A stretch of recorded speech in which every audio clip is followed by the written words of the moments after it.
and it ended. Oh no, I only hit it once. I did one click. Okay. Okay. So it is 9 o'clock.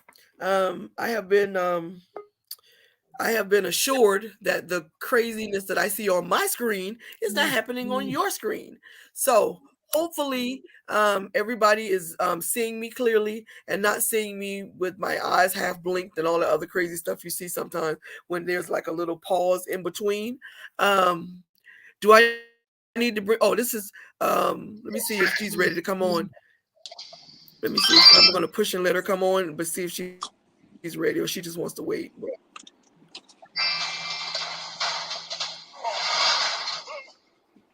Uh, Don't know if she's ready yet. I put why she not coming on? Oh, there she Did is. you? Hey Keena, Okay. Hey, you can hear me? can you hear me?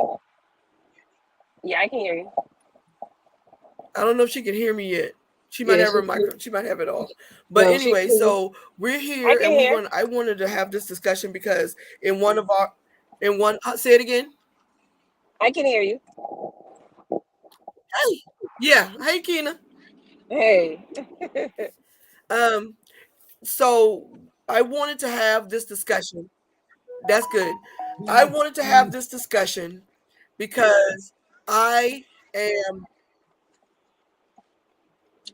I am having an issue um with the way that some of the young ladies that I see on TikTok and what is the other one? TikTok and Instagram and all the other stuff Mhm. are talking about relationships, how they're talking about wanting to be alone, how they're talking about being independent, how they're talking about being a strong black woman. And the fifth thing, which burns my nerve up, is this new thing they have with I'm the table. So if you watch my show on a continuous basis, you understand that I cannot stand that particular little phrase. I am the table. And I'm gonna try not to go down the rabbit hole with that today. I'm gonna try to be good. My God sister on here, and I promise that I am going to be good, and I'm gonna make her proud of me. So that's what we're gonna do. Now we're gonna talk about we I think it's going to gear more toward women with daughters because most of the people that are going to be on here tonight are women. The second thing is because I don't want to give a man unless Fred comes on here. I don't want to give a man's perspective on something, and I'm not a man because I could be all the way wrong, and I don't want to be a third. I don't want to be wrong. Period. And so I want to focus just right in on really mothers and daughters. Um, there'll probably be some talk coming from some of the other ladies and me maybe about past traumas, about healing and healing correctly, and also about passing your fears and your stuff and your issues and stuff onto your daughters unconsciously by the way you carry yourself and the things you say and the way you act. So we're gonna get into all of that in a few minutes. I would like to say that everybody that I invited on here, um, the women that I have on this show today are women who have no doubt who they are in this world. The women that I have on here are very confident. They're very prolific and they're very vocal, and that's exactly what I want. But what we are going to have is respect for each other, and we're not going to be stereotypical black women screaming and yelling at each other. We're not going to do that. So that's what I wanted to say. So the first thing I did today when I came back home, mad because the girl who do my nails was not at work today, um, was I looked up the word independent, and they had the three definitions that I got, and this is from Merriam-Webster. It says independence, not subject to be controlled by others, not requiring or relying on others or something else, not looking to others for one's opinions or guidance. This is the one that I think not looking for others for one's opinion or for guidance in conduct. conduct and the way that you act. You don't look for you don't being independent means that you don't look for guidance or anyone else's opinion in your conduct. With this one right here is the one that I really think I'm going to focus on, because that's the problem with the way that independence had the definition for independence has changed in my eyes. So I looked up I tried to there's no real definition for feminism. That's crazy, isn't it? But anyway, I found one. It says a belief in, listen to the definition, belief in and advocacy of the political, economic, and social equality of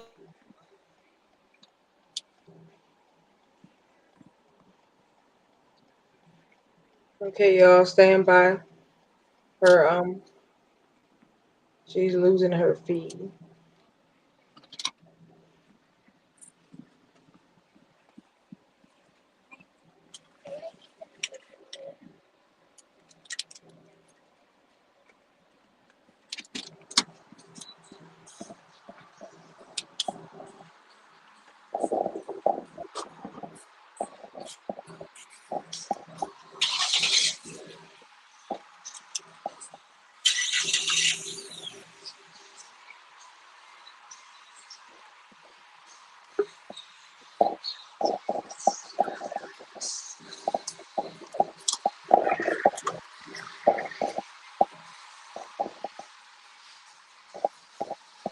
All right, I think she's trying to come back in. Okay.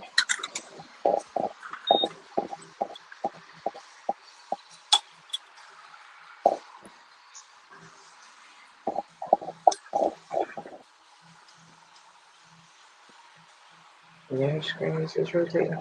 Okay, so while we wait for her to be able to come back in, um, I'm gonna try to see if I can stay in the vein of what she was talking about, because I know she had her notes and everything, and I don't like veering off of the feel like I'm veering off of the subject. Um, so she brought up what she wanted to speak upon, where she's saying that it's about the behavior, how people act um, when they're talking about their the table and what they bring to the table. Okay, I see she's coming back in. You can get your point across without acting a donkey, though. You know, you don't have to act that way, but you just have some women um, that like to show they hold behind when they in public, according to certain types of situations. Sorry, y'all. People inboxing me. According to certain types of situations and things like that, at the end of the day, I can have a conversation with anybody, and I don't have to come out of my character to get my point across. You know, and a lot of quote unquote how people try to see and label black women now is the issue.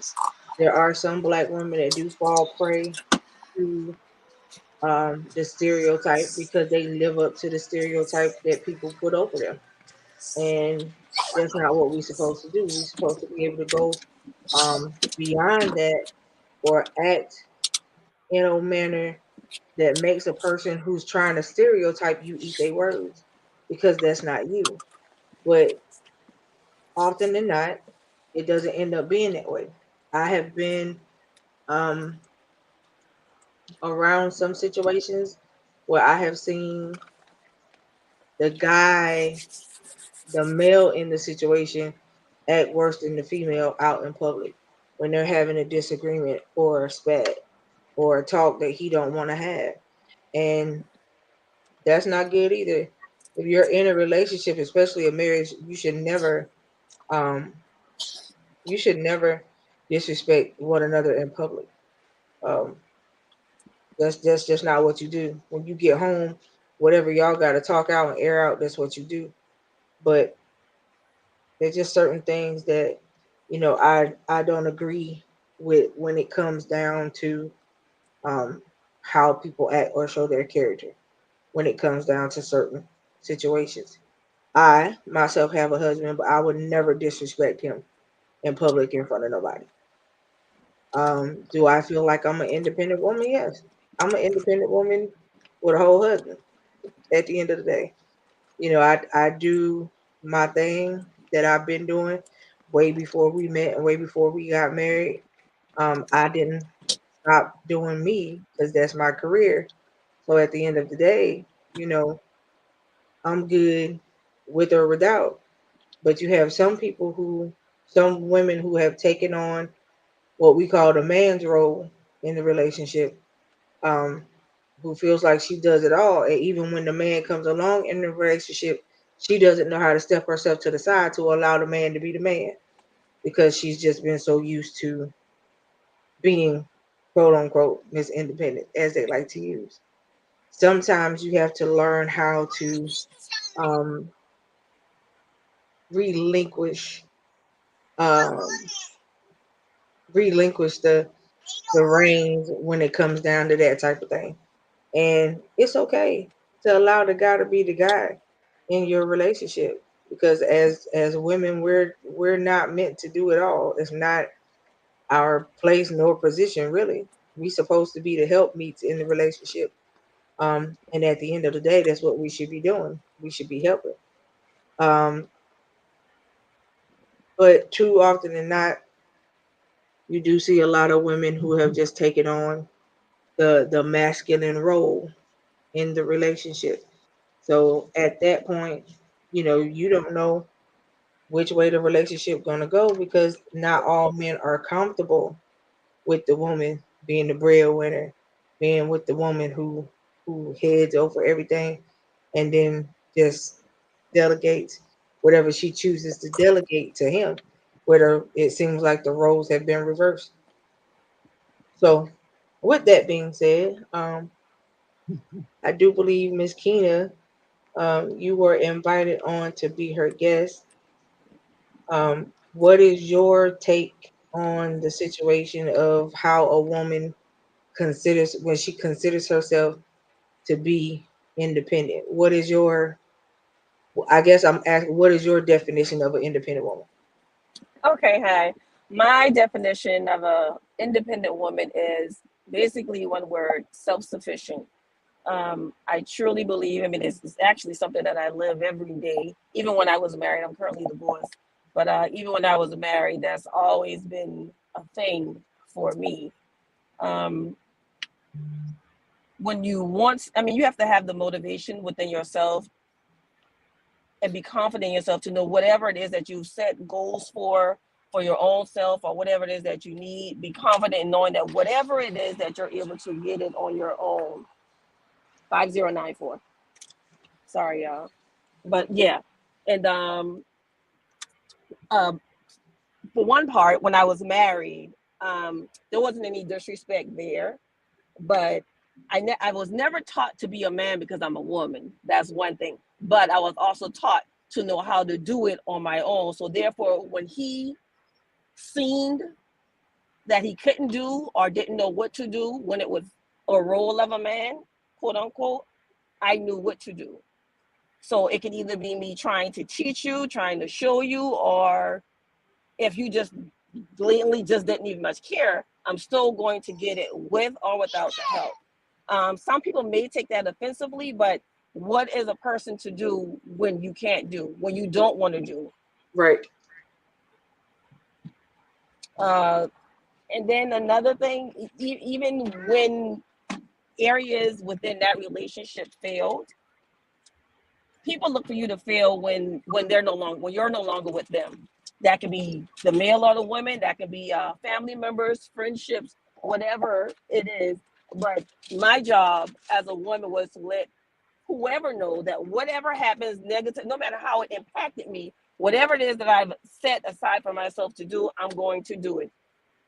One example, currently, the most recent thing is that I've always wanted to get my degree in school. I graduated back in '98, salutatorian. But I went straight to school when I did graduate, but it just seemed like I just wasn't getting it. Uh, But the long story short, I just wasn't focused. And after some time, I got back into a relationship, one that I really should not have been in. Thank God I'm out of it because I needed my freedom as well, if you know what I'm saying. Right. And when in the midst of that, before I got out of it, I broke my finger from fighting. And I was sitting there and I was saying, what am I doing? What path am I setting and letting my life take? This is not the route that I want to go. And that was the day that I decided to enroll in school.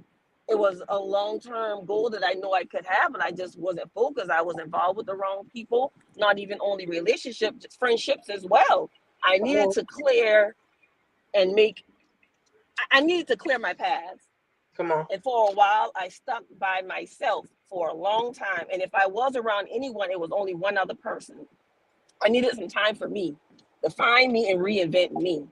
So this past June, I did graduate my bachelor's degree, and then next year I'll go back and finish with my master's. But never let Congratulations. somebody thank you. But never let somebody tell you what you can't do. It don't matter how many times you failed at anything, marriage, relationships, jobs, whatever. Take the time to reinvent yourself. Write it down, make it plain, and go after it one goal at a time, and you'll achieve it. Those are the things that make you independent and self-sufficient. Because at the end of the day, nobody can take nothing from me that I've earned. Anything that I've money, materialistic things, my knowledge, my skills, nobody can take that from me. So That's when I say awesome. So what self-sufficient, did you go to? self-made. Okay, what did you go to school for? I'm sorry because I didn't hear what you said. You had the degree in. Business administration and management. Awesome. Congratulations. Thank you. And I mean, what you said is true. I mean, because the Bible tells you to write the vision and make it plain. But Definitely does. I think that half of the issue is you have people walking around with broken visions, Right. right? And that You one know, friend that I was around, believe it or not, that was the one person that flipped on me. wow, wow, 20-year friendship that went down the drain. But hey, sometimes you got to let friendships go. I right? don't hate you. I still love you, but I can't be around you. Right. Well, people grow, and I think that people forget that too. People grow, and in your growing stage and in your growing process, sometimes you literally outgrow people, Hmm. and it's not. I mean, it's not being arrogant or nothing like that. But even if we've been friends for 20, 25 years, if you can't celebrate with me or celebrate for me, instead of it being that way, and it seems like when you see me trying to better myself, you either want to downplay it or there's some envy and jealousy mixed in, then I have outgrown you. The relationship has Right. when it's full grown seasons, however many that was, but you just may not be lifelong, and everybody ain't lifelong. A lot of people you'll meet and you're friends with actually are more seasonal than they are lifelong. And I think that that's where we run into a lot of problems is that we take seasonal people and try to give them permanent position. So, you know, I think that that's a lot of the issue too. Right? LAG. I mean, it's so much. Like things change, people grow. I can't have you can't expect me to stay the way that I have been for 20 years and never expect me to be different. You know what I mean? And Right. I'm sorry. Bobby just called and she said she still cannot get back on the internet. She said she tried everything, but she can't get back on. Okay. Okay. Well, Okay.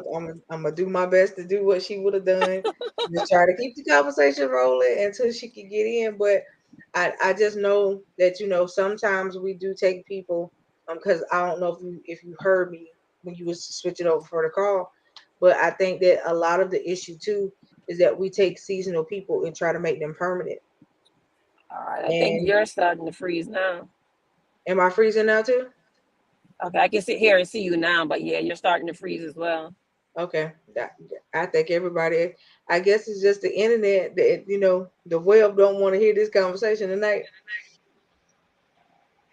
Okay, I can see Um, you again now. okay. Yeah, I don't know what's going on tonight. I hope the feed can hold up. Um, but yeah. So go ahead and finish.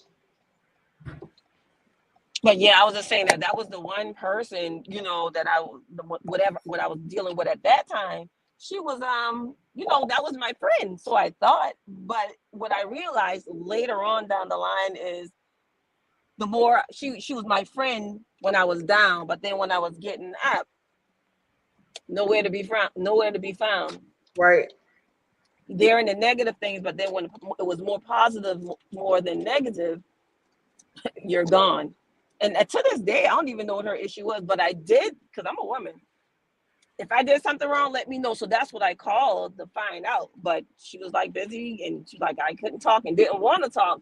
I already did my due diligence and I left it as that. Right. That's all you can do. Yeah. So what I must say now is, even though that was a 20-year, whatever, friendship, I would never be that same person to her again. Again, I'm not envious of her. I don't hate her or nothing like that. But I can't trust you, and you didn't love me the way that I loved you, and I can't support you in anything. Right. Right. But there's nothing wrong with that. One, that's you setting the boundary because at the end of the day, if you discard me and drop me off, okay, I didn't do that to you. Don't expect that Right. if I do decide to try to reconcile with you, that it's going to be the same way it was the first time because it won't. And I Right. get it. I get it. So, you know, a lot of people feel like when you come back and when some people feel like all relationships are reconcilable, but I don't agree with that. I don't either. Yeah. I do not. Because if I can't trust you enough, if you're my friend, the only way I'm gonna call you my friend if I can trust you with anything. But if I That can't eat or drink for you, you're not my friend. that's it. That's it. And that's the sad part. Why would I not be able to trust you if you're supposed to be my friend? But it lets Exactly. it lets you know your status with other people. Yeah. Your status with them may not be the same status that they have with you. That's And correct. and that's the thing, I know that a lot of people feel that way, but I tell it one of my things that I say a lot is I tell people check your status because it may not be what you think it is. Okay, you might be a friend of them, but they not be a friend of you. Right. So know your You- place in people's life. That's it. And I tell people all the time, check your status. It's important because at the end of the day, sometimes you just don't know what you think that you are to somebody else may not be that. And then sometimes from the most unlikely person, you mean the world to them and you just never knew, you Yeah, know. for And whatever reason, it always happens that way. right. And I, and it's kind of I don't even know the word to use. It's kind of I guess you could kind of say funny or ironic in a way. Especially when you think about like the situation that you just said. I have a friend where me and her have literally been friends since we were 2 years old. That's over 40 years. Wow. And at the end of the day, you know, we we don't miss a beat. We've never had a disagreement Hmm. ever. Never had a disagreement with each other. And I promise you, we could go months without having a conversation, get back together just like we never stopped anything. Now that's a friendship. That Right. is a That's friendship. that's a friendship. But then when you got people who you know that you have around you, they don't talk to you for 3 days. Oh, you got an issue with me? Why you feel like I got an issue just because I didn't talk to you for 3 days? Exactly. Now that makes me question, what have you done? It's your Right, conscience. It's your right. conscience eating you. Like no, it ain't even got nothing to do with you. Like okay, so I'm a person where I do have certain parts throughout the year where I go silent, and it's not because I don't want to deal with people, but at that time I might be consecrating or fasting or something like that. When I'm consecrating and I'm fasting, I don't do a lot of conversation. And so people that know me, know, okay, she must be in one of her consecration modes. When she come out, she'll talk, or whatever. But people that know me know that. People that don't really know me like that, but thought they knew me, they didn't know. So when they didn't hear from me for about 2-3 weeks, well, what did I do? Da, da, da, da, da. I said, first of all, you ain't done nothing. Not to me. I was consecrated. Oh, well, you didn't say nothing to nobody. I'm not supposed to You tell you don't that. have to. Right. Exactly. I'm That's not supposed private. to It's tell personal. you that. And once they figured, oh, okay, well, I'm sorry, because I was over here I've been over here for this last 3 weeks trying to figure out what I did to you. Okay. Like, and But if that's you like, was waiting that long, why didn't you just pick up the phone and ask? right.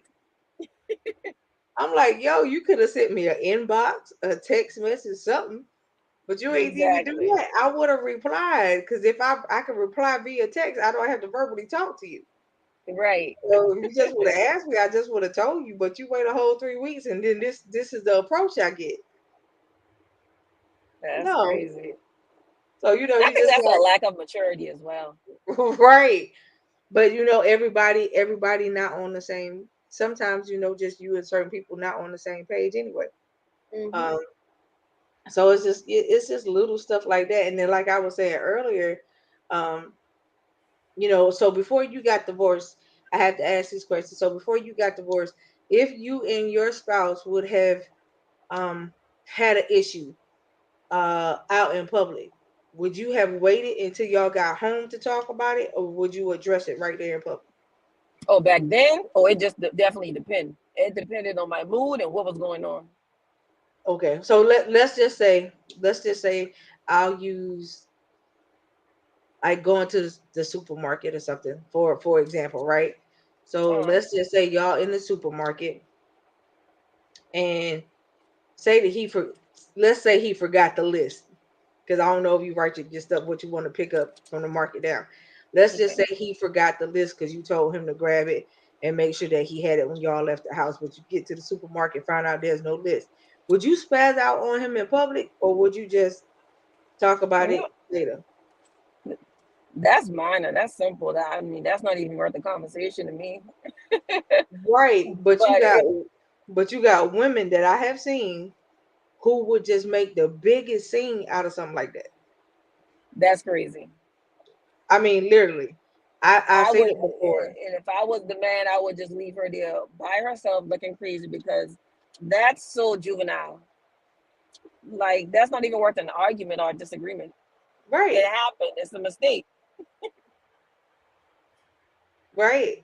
I could see if y'all in the supermarket and a female comes up and act like she don't see you, having a whole full blown conversation with him, and you looking at him sideways, looking at her sideways, trying to figure out, okay, what's going on? Do you not see me?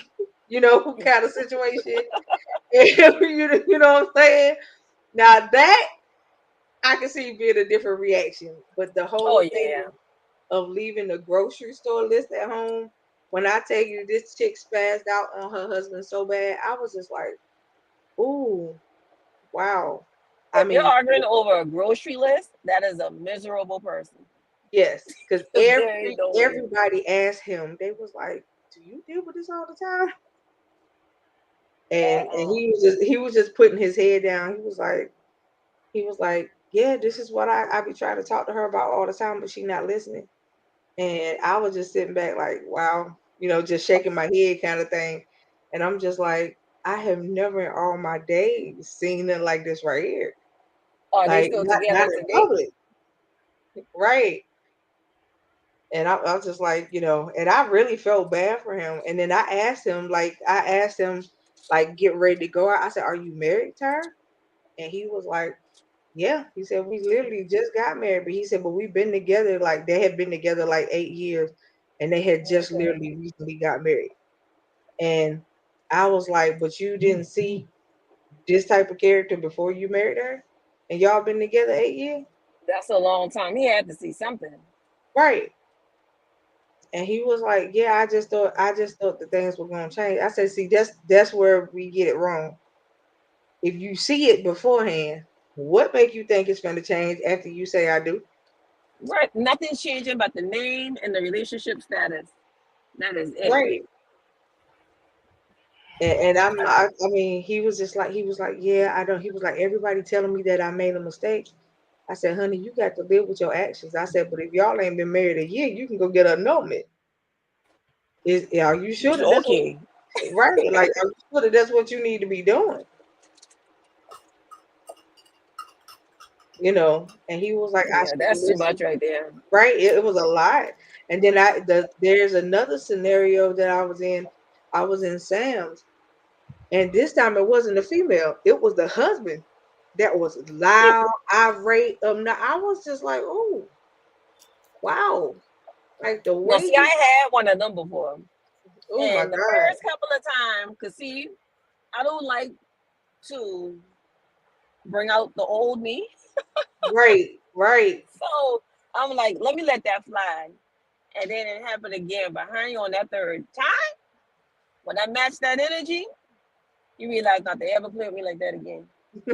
Right. I mean, and she didn't know what to say. We was in the store because our checkout, we was in the self checkout lines, and theirs was literally right next to us. And I was just like, oh my God, I can't. And then everybody turned around and was just looking at him. And I mean, I guess to notice that all eyes was on him, he just got louder. And I was just like, Wow. oh gosh. I said, this is something a female would do. Like, Exactly. Ain't I no ain't real never man seen doing no that. dude do this. Like, for real? So on the I flip mean, side, there's no peace for her, really. right. I was like, wow. I was like, oh, I ain't that. I mean, and you could tell she was embarrassed. And see, those are types of things that sometimes you have to take it back to old school, get you a piece of paper and a pen or pencil and write your pros and your cons. Is it really worth staying for this? Right. And I was like, and I knew already, like in the back of my head, I was like, if he does this in public, oh, child, I don't want to know what he'll Imagine be. at home. Right. Okay. I was like, oh, at home, I know it's 3 times worse behind closed Definitely, doors. definitely probably violence included in that. Yeah, yeah, you could tell because of how he was talking to her. And I was just like, ooh, mm-mm. And my husband, my husband was just looking at him like, wow, like where we do that at? I was like, mm-mm. I was like, no, what I need you to do is leave it alone because I don't need him to say nothing over here. He say something over here. Okay. He say We don't something want over no here. It's gonna problems be a over here. chop chop, right? And I was like, no, he say something over here. It's gonna be a chop chop mode because I ain't his wife. So Okay. he don't need to say nothing to you or say anything directed in this direction. And so, we left it alone. We checked out and we left. But I mean, he was just livid. He was going off on her from the time inside the store, out the store, getting in the car. I was just like, oh Lord have mercy. Fix it. He was torturing that poor lady. Yeah. I mean, and And it's probably, even the kids, he was just talking to his daughter any old oh kind of Lord, way. I was just like, no, who got your she let box him of do Skittles too on much. today? She let him do it, and that's why Yeah, that's and you why can he tell does he it. does it a lot just because of how he was acting. You knew he did it a lot. And I was like, okay. Mm-mm. I was like, so he the one that do all the arguing in the relationship, not you. And I'm hoping he was on the younger end versus older. Oh no, ma'am, he was older than me. No, ma'am, he was older than me, and I was like, oh wow, mm-mm. Ain't no way. Yeah. Hey, coach, Hey, how you what's doing? what's going on? What you got to say? I have numerous opinions, of course, at all times. Um, I think that in anything in life, you got to have balance. Absolutely, you don't want to have be subservient, but you also don't want to be overbearing. Right. So you gotta balance it out. However, whatever that looks like in your relationship, because every relationship is not the same. But I can tell you, the new me and the old me. I said this the other day when we were in our book club. I'm just not accepting respect on any disrespect on any level. Right. And Right. and I don't care where it is. And what I have learned to do so that I don't embarrass me and you is just walk away. But we do have to be really careful when we are raising our girls, how we raise them with the independence thing, because as I told you guys in our group, that thing, oh, I can't believe I'm sounding like this. That thing really did some damage in a way to me and to my girls, because I taught them the same thing I was taught. And so when you teach it, you got to teach it in detail. You know, you Right. can't leave things out so that people so over like I'm the like I think I heard her say, somebody say that when the man comes, I think it was you, Coco, say when the man finally does come, you don't know how to step back Right. and allow him to be a man. And I'm gonna tell you what I had to learn to do, because my husband's the men that I married, because I've been married more than once. Well, the first one, he would cook. He'll cook and clean and do all that stuff. And even he would help with some house stuff when it comes to doing repairs and putting up paneling and stuff like that. He would help with some stuff. The second one wasn't doing nothing. The third one was a pretty boy. He didn't even put oil in the car. So at the end of the day, who gonna do it if you don't know how? I learned how to do everything. My mom was a single mom for most of my childhood. And so she painted, we painted.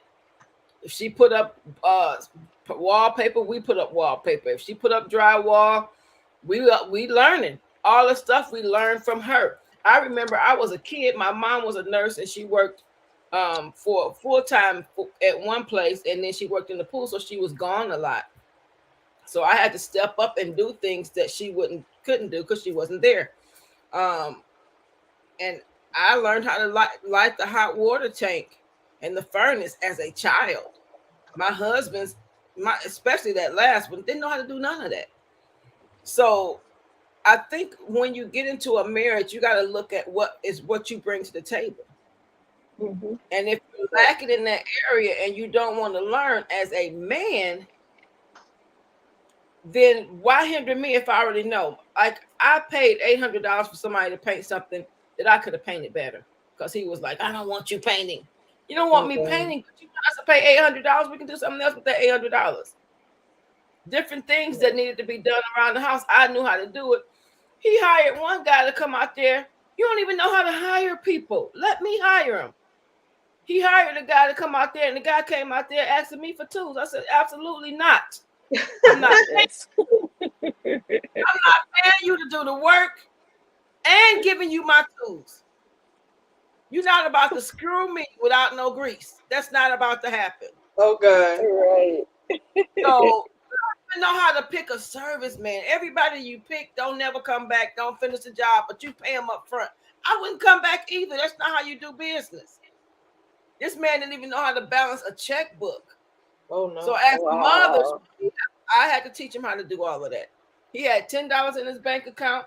He would get his check, take his check to the bank, cash the check, and walk around with it in his pocket. And that's how he paid his bills. Everywhere he had to go, he went and paid. You have no history of. Oh God, what in the world? I had no clue. He knew none of that, and we lived together before we got married. Wow. But we kept everything separate. So you got to really know what you're getting into first and foremost. And listen, like I told you guys, my last husband that I married, I was never supposed to marry him. Holy Spirit told me no, I married him anyway. So I got what I deserved, and I chucked it up. But when God told me to release me and gave me that way of escape, I ran as quick as I could get away from there. I know that's right. I know that's right. You need to let him be a man. Give him a chance to make mistakes. But do you understand? If he it was driving me crazy. And I stayed married to him for 18 years. While he making a mistake, I could have got that done, and we could have moved on to something else. Mm-hmm. So we do have to, as women, we do have to learn how to pull back. We do. But is it easy? Heck no, especially when you already know how to do everything. Hey, Right. Simone, thank you for joining us. Huh? So no, I mean, and see, that's you touched on something that Bobby wanted to talk about, where women are quick to say that they bring such and such to the table. The whole question is, do you understand what the table is? Yeah. You can say that you bringing all this stuff to the table, but are you really? But are you And then, supposed to? Are right, you supposed and on top of that, when you get involved with this guy, whoever he may be, are you asking him what he's adding to the table? Because if he ain't got nothing to add, you wasting your time, Definitely. Absolutely. right? You know And what you I'm saying? I want yeah. you to be an addition in my life, right? Not Mhm. somebody that comes along and you're here to leech and drain me. I And be a want Right. you to be burden. an addition. That's the whole point. I want to make you an addition. If you can't be an addition, then what you here for? Absolutely. But I'm gonna say this too. And I hate to always bring this up, but the truth is the truth. Growing up, I don't know what they taught in North Carolina, but in the churches that I went to, because they probably didn't teach this in all the churches, but they was like, bring your 50%, and he bring his 50%, and you got 100. That was wrong. So Mm-hmm. much of the things that so many of the things that we did was wrong teaching Right, from our parents who was taught probably from the church or somewhere else, or our grandparents who taught us wrong, or right, the church that taught us wrong. And so now we're trying to come 50%. I'm only half a person. I ain't whole in every area. I'm not whole financially. I'm not whole mentally. I'm not whole emotionally. I'm not whole spiritually. And I'm going to bring 50%, and you're going to bring 50%, and we're going to have a whole mess. A whole mess. And right. so that's what happens. So that's why I pride and I push and I push and I push is we got to teach the right things, and we can't be afraid to be revolutionary and trailblazers and pioneers and things of that nature, changing the old mindsets, the old ways that we thought. Is there anything wrong with independence? Absolutely not. No, But is there balance to independence? Absolutely. If yeah, there's no balance in anything that we do, too much of anything is a problem. right. And I truly feel like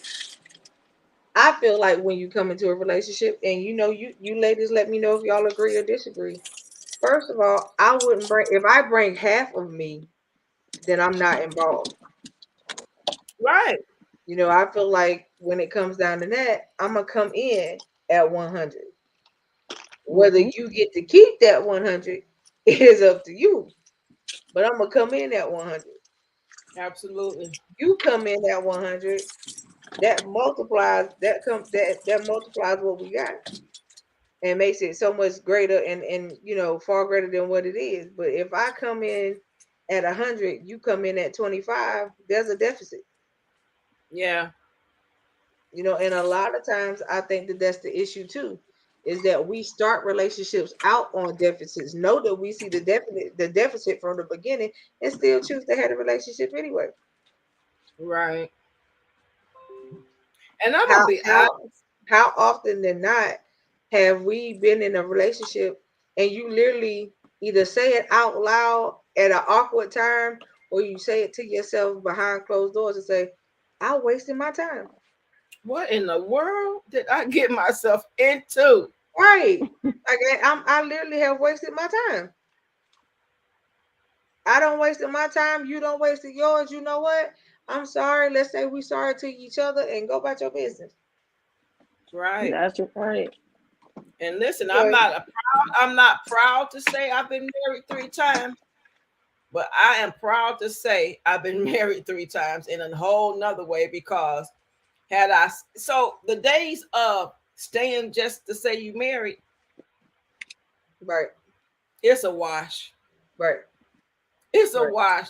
While you getting verbally abused, uh, uh, humiliated in public, not stepping up to the table, not even trying to do the things you're supposed to do as a man, Right. or vice versa. What is the whole point? And then if there are children involved, we mess them up because they see the mess and they think that's normal. So they grow up thinking, well, I'm supposed to beat my husband. My daughter told me, she said, Mom, she said, when I grow up, I'm gonna beat my husband. Well, and I said, why you say that? Because that's what I saw. I saw y'all fighting all the time. Wow. So she ain't got married. She said, I ain't getting married. I ain't getting married because I don't want to beat my husband. And I told her, you don't have to beat your husband. I shouldn't have did that. But when you see generations and generations of domestic violence, right? Hey, that's what. How do you solve your problem? You go to blows. No. Yeah. We got it. The women that's doing the teaching got to be whole women. It didn't help that I went to adult school and now I'm sitting around the table with all these women who done raised their kids and raised their grandkids. Now they don't have nothing to do. They want to come back and get their high school education. Can you imagine the things that they taught me? Baby, don't let the left hand know what the right hand doing. Right. Mm-hmm. Don't put all your eggs in one basket. Everything. Right. And then I'm not the same person I was before because, baby, I listen, I apologized to my husband at some point in our marriage because I realized that a lot of that stuff, it shouldn't be like that. Right. You know, and we always talk about in our book clubs that God had a plan. And if we all follow that blueprint that he has given us, we should never even get into the position where we married to the wrong person. Right. Because when he told me no, it meant no. Even with the first husband, that man was 7 years older than me. I'm 16 years old and he in his 20s. Wow. That sounds like me. Yeah, but when we're wounded and we're trying to cover stuff and we want comfort and we talk, that was our lesson today. You know, we won't, but what are the things that's causing us to do it? And until we realize what's putting us in those positions, why do we keep on ending up with the same man with a different face? That's because when you find yourself in the same cycle but in a different relationship, the problem ain't them. The problem is you. And you gotta sit back and you got to address the issue that makes you keep going back and finding the same type of person. Let me tell you something. Don't laugh at me, Coco, now, because I know you laugh at me a lot. But my first husband was a pastor. Okay, he was a preacher. He ended up being a pastor. My second husband, I was on the praise team with. My third husband was a preacher, and I said, next time I'm marrying a drunk. I'm tired of these church people, right? It don't matter. They were all different, but they all had the same similarities. It don't matter about that part. Where's their heart? Where are their minds? Are they mature? You got to look at all of that. Are they emotionally well? What did their mamas do to them? What did their mamas teach them? Right. You have to look at all of that. And so, when I look back at all of that with them, I should have never been married to any of them. But I was, and I learned the lesson. So if I ever get married again, that will not be repeated. Welcome, Brother Fred. Hello. How are you, King? I saw that expression you just gave us. What you got to say about it? I'm just reading the room. Ain't no fire here. Just a little kindling. That turns into a fire. So before I even decide to be inflammatory tonight, what y'all talking about? Okay, so we're talking about the little term phrase used about people calling themselves Miss Independent. We're also talking about when people use the term of what they feel like they bring to the table. and then the other thing we're addressing is the behavior of people when they're in a relationship, when there's something going on between the two. Like I asked Miss Keena earlier, if you're out and about and you're in public, would you change your character and let your demeanor be bad with trying to address a situation with your spouse, or would you wait and address it behind closed doors? And she gave her opinion about that. So same thing for you and Coach Fee to answer would be the same question. Uh, so I'll start with the table concept. Really, I'm just Okay. saying. Anytime somebody asks what they bring to a table, first of all, you got to define. First of all, you have to know what a actual table is Right. in the actual sense instead of trying to speak on it in the proverbial sense. So tables are usually just they're there when people sit down and have dinner and all this other good stuff. So what I despise most is when someone asks me, "Well, what do you bring to the table?" "Oh, well, why are you asking me what I bring to a table? And then they say that I am the table. Okay, so for me, that's a huge. That's like, nah, we're not talking. We're not doing that because if you're the table, then you don't need any. Then you don't need nothing. Right. You don't need nothing. You already got your place settings. You already got your plates, your forks, your spoons, your knives, your cups, or whatever you're gonna have. So what could I bring that could even that would embellish that even more if you're talking about you the table. Right. And then so what, I'll just say this right here. So, and I said that me and my girlfriend were talking about this a couple days ago. What kills me is that, and I ain't trying to. I'm not gonna offend anybody with what I'm about to say. So I'm not gonna do that. What kills me is that when modern women talk about they want a traditional husband, or and vice versa. Why? So you independent, but you want a traditional husband, but you still want to be independent. You still want to have your bad girl, your boss lady status. It don't work that way. And then, and I hate when women say that. Well, I want a tradition. Well, I want a traditional husband, but you still want to be independent. Okay, then you Okay, can. so I gotta ask this question. What is a traditional husband? I guess they want something from what they decide, what they consider a traditional husband, someone that's going to be the breadwinners, that's going to be the provider, the protector, and all this other good stuff. That's a traditional husband. That's the definition. That's what I hear, but I know I don't think we even men, or I don't think us men or women even know what the hell that is. Or because I was about to say whoever gave you that definition, they must be real confused because that's not my thing. Is this: if you got what you call a quote unquote traditional spouse, now, um, to me, when you say tradition, that means you got somebody that's stuck in a way, or True. you got somebody who don't. Traditional people don't like change. Nope, You they do catch not. what I'm saying? They So don't. if this is their way of saying, "Oh, I had a traditional husband," then it's a different scenario because you got somebody that was brought up one way, was taught to believe these certain aspects of things in life, and now that they are grown, they brought those things, whether they was taught properly or not, into their adulthood. Once they became an adult, I guess they didn't know how to form their own opinions and go forward and move forward and do things on their own because they still stuck in the way that they were taught. We say it all the time that people sometimes you have to be untaught some of the things that you were taught because they were improper, they're not right.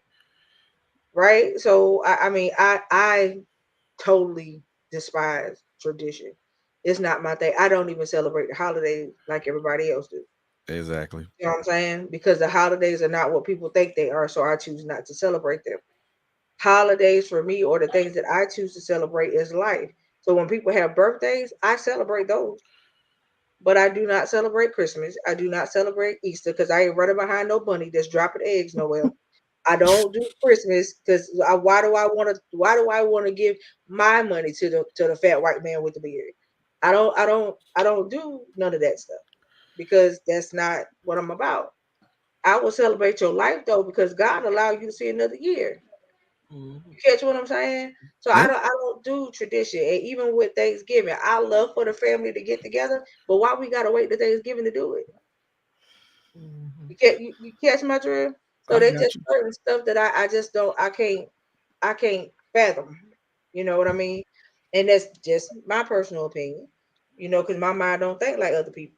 But at the end of the day, I just can't see me taking because I'm out of the box. I gotta my husband had to match that. You catch what I'm Mhm. saying? I Right. can't be out of the box and deal with somebody that live in the box because we gonna clash all the time, and Yeah, and that's it true. won't work, you know. But go ahead, Coach, because I see you want to say something. I don't know if I really want to say nothing, but I can say something. So this is my thing. Come on, I'm listening. With tradition, I do kind of agree with what Coco was saying in regards to tradition. Traditions, it holds you bondage. It puts you in a box. It allows no room for growth. Right. And so you absolutely don't want to be traditional. Just tell us the qualities that you're looking for and know what they are and know that's really what you want. Because we can say, oh, I want a man that loved, I wanted a man that was going to be a provider, right? Mhm. But my husband provided so much that I never saw it. So be specific when you know what you want. Make sure you know that's what you want. Right. Don't ask stuff and don't be specific. And when you're asking, and then when you get it, well, that's not really what I meant. Men or women. I was about to say because that does go both ways. Right. Yeah. But I guess I look at it from the aspect of. I guess I can only look at it from the perspective of me being married, and also now me transitioning from divorce to, being in another relationship, and I see the stark differences in the two. I see one by I saw where I was, whereas one relationship was more of like, well, you not this if you don't do that, and I wish you were more like my father, and all this other stuff, to somebody saying, well, no, I mean that's not how I get down. I'm gonna That's let the you. worst analogy ever. Yeah, Is to tell your mate that you wish they were like your parent. that was what I heard. That's no. That is what I heard. That's like my spouse. Oh, I wish you were like my mama. I don't even know what your mama like. So don't say that. Cause you know what I'm gonna tell you to do? Go home to her. Listen, Like go ahead. that's what I did. I'm gonna tell you to go home to her because I'm not your mama. I'm not here to raise you. That's what your mama job is. That ain't my job. And Right. clearly she didn't do that good. You know what I mean? Like She like needed help. no man, why would I do that? Well, I Well, mean let me say this, bro. that's what I I'm gonna say heard. this. I apologize to you for sis, okay? Because that was totally. I listen. I beg your pardon on her behalf because she didn't know Right. her, for she knew not what she was doing. And I'm telling you what I know because I didn't know when I was doing that. I ain't never told nobody I want you to be like my daddy because my daddy was not in the home. And although my marriage was horrible, he was phenomenal to my kids. And I commended him from day one to now, because even though we divorced, those are not his children, but he raised them like they were and he treated them like they were.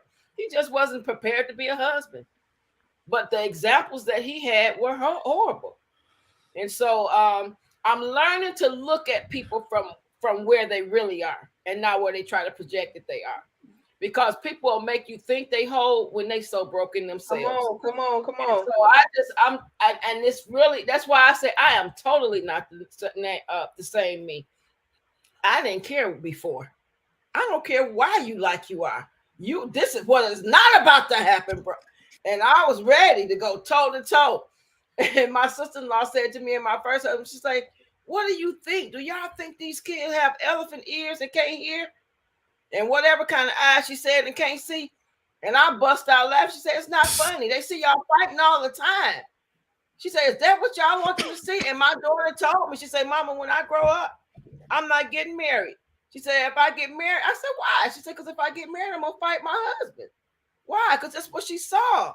She saw us fighting. They hear thump. They fighting again. Wow. Yeah, And but so but you that's gotta also be real.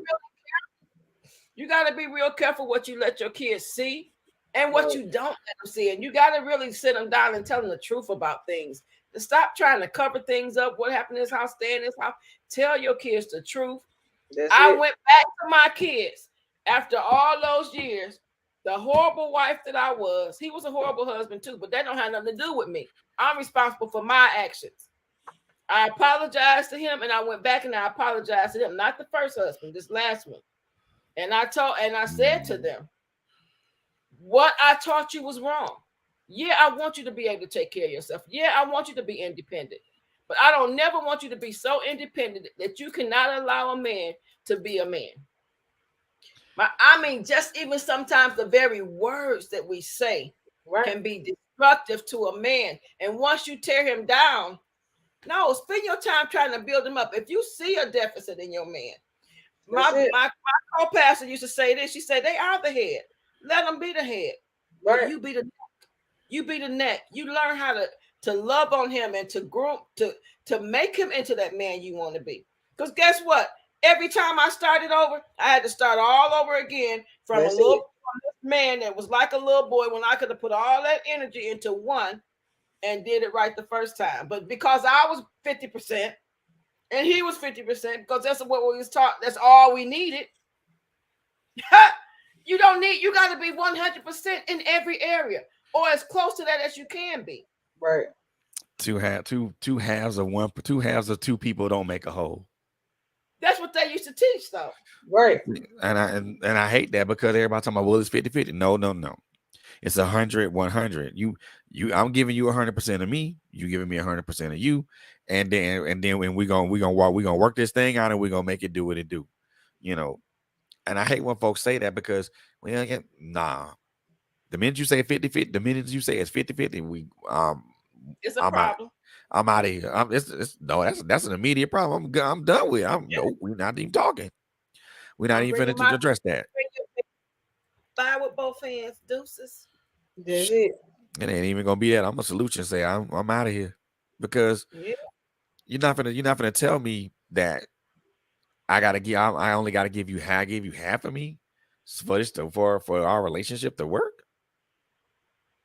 If that was the case, then it'd be a lot of relationships and marriages that'll be on either failing or on the brink of failing.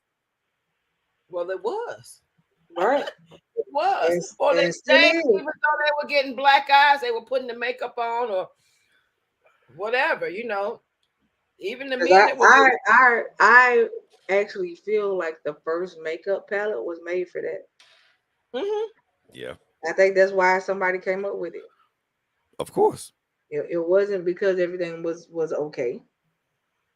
They did it because, okay, I'm getting beat every day. Yep.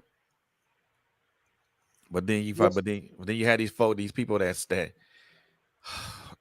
in marriages or stay in relationships, and they know for a fact that it's dysfunctional. They know for a fact that it's not healthy. They know for a fact that it's toxic and everything else that's associated with that. But they stay in it because that's the only thing. That's the only, either number one, that's the only thing that they're used to. That's something they're already used to that. Or number two, they've seen their parents go through it. Mm-hmm. Or number three, they don't see any other recourse in it. They don't think that the person is going to be able to change in any shape, any way, shape, or form, and that's how they look at it. And I'm like, dude, I think that's where I went wrong in my first marriage. My first marriage was I thought that I could change him, and there was no change. Nah, things literally progressively got worse. Can't change anybody that don't want to be. At the end of the day, we're not meant to come in and change nobody, because they gotta want to change themselves. But that's the idea. But that's the idea some men and women try to do. They think they can come in and automatically think they can fix a person, and that's I won't even say that's borderline impossible. It is impossible. Right, and I'm not not sustainable. Right, and but see, that's the again, we go back to the whole art of this. I bring what I bring to the table. So you bring your issues to the table, right? So you know what I'm saying. Let's be, and that's correct, Simone. So you got to think about it. At the end of the day, I need to know what you bring to the table. Don't be afraid to tell me I got issues. I'm bringing all. I got this, and this that I could add to your table now, but along with all of that good stuff I could add, I'm bringing my baggage to your table. You Yeah. know what I'm saying? If you be honest with me, you give me the option whether I want to deal with your baggage or not. But when a person don't tell you that, and you just going with the flow of things, and then all of a sudden you see this switcheroo. Yeah. You know what I'm saying? That's how you know what they about, really, because you got people that I call them chameleons. Mm-hmm. They know how to do that thing well. And at the end of the day, you don't see it until it's too late. But Absolutely. now you done gave all of this time in your life where you could have been putting that energy somewhere else. Yeah. Who wants to waste time doing all that? But you got people that do it every day. Yeah, I did it. But I'm they guilty. I did it, but it's a wrap. I'll be single till I die. If that's all I'm gonna get, I'm good. I'm Right. good because one of the things that I just love our lessons that we've see. been doing in the prayer of Jabez. Hold on, hold One on, of hold on, hold on, hold on 1 second, because Simone said something that I gotta address. I got to address.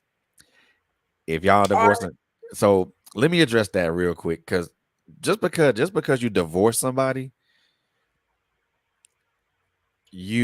that does not automatically make you not a child of God, because you were a child of God before you got married. So supposedly, but any church or religious or leader that says that is wrong, and that's very hypocritical. That's not that. First of all, that's I won't even call that blasphemy. That's stupidity. So if I divorce my wife because we're in a dysfunctional relationship and we're trying to get along and we went to counseling and we've done all this and it's still not working, or if my wife is physically and emotionally abusive to me and I divorce, does that don't make me a child of God? No. Anybody the that said thing that? is, No. and I'm sorry for cutting you off, but what No, does you good. God say? What does God say about it? See, I'm not trying to do away with anything that the church is saying, but God had an original intent, and then the word even speaks to that where it said, "For the hardening of our hearts, Jesus allowed divorce." But where in the Word of God does it say that anything that you do that is maybe a sin can't be forgiven? Right. And takes you out of the ark of safety, and that you're no longer a child of God. See, that's the problem with churches that teach this kind of stuff. Is the very reason why people end up in these marriage or end up getting killed, because they don't have a way out. Yeah. I can't leave. And then the Catholic Church, I don't know if they still do this, they would excommunicate people. Now you not only are you no longer a child of God, you can't even come up in the church. So how am I gonna ever get saved? How am I gonna get better? How? The church is like a spiritual hospital. Everybody in there is coming in there because they need a relationship. They need to get over something, or to be healed in some area or something. And to tell people, just because you homeless and don't have on the right clothes, you can't walk in my church door, or just because you don't have on the right clothes, you can't come in. We got to be real careful with how we handle God's people. Right. Tell somebody that you are no longer a child of God. Who are you to choose for God? The word of God says God is not willing that any should perish, but that all should come to repentance. And who gave that leader or anybody the power and authority to even say that? But that's what they do. That's what they do. When me and my ex were talking about divorce, no, you got to fix that. I don't care. I had one couple to say, I don't care what he did. Y'all got to stay together because it say from death do you part. I was like, honey, Huh? No. no. I was like, well, if he ain't beating you, and then they paused and Negative. said, well, even if you were getting beat, you still can't leave and go nowhere. What, Did we just baby? talk about that on the book Like, club?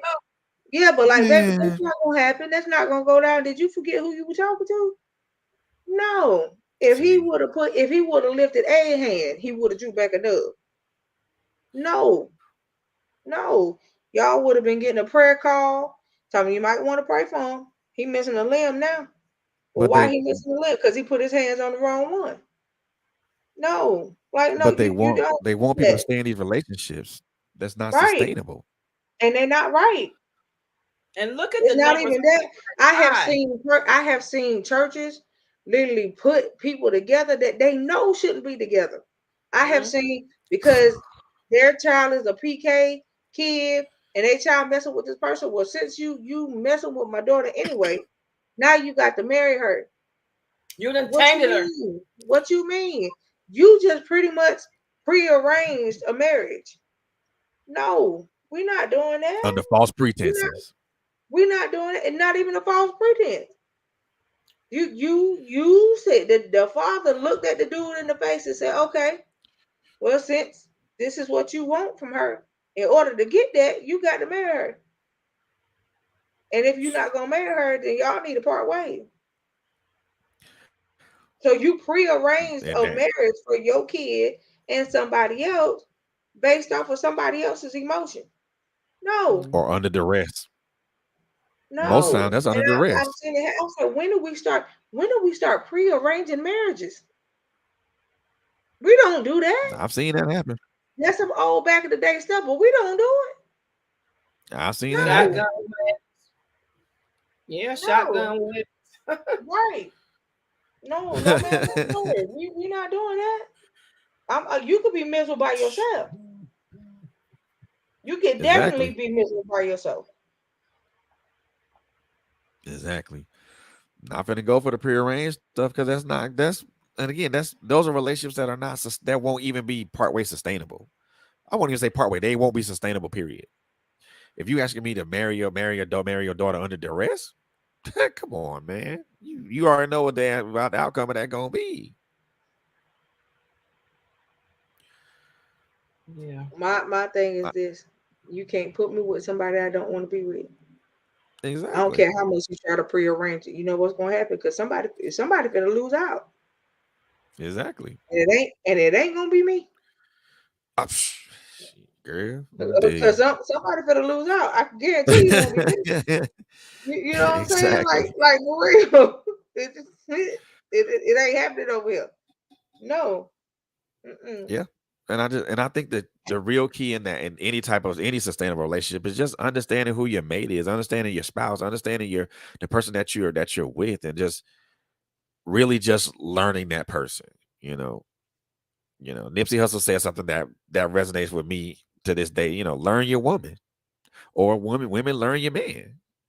You have to learn how their quirks and things that make them tick, what motivates them, what drives them, what makes them sad, what makes them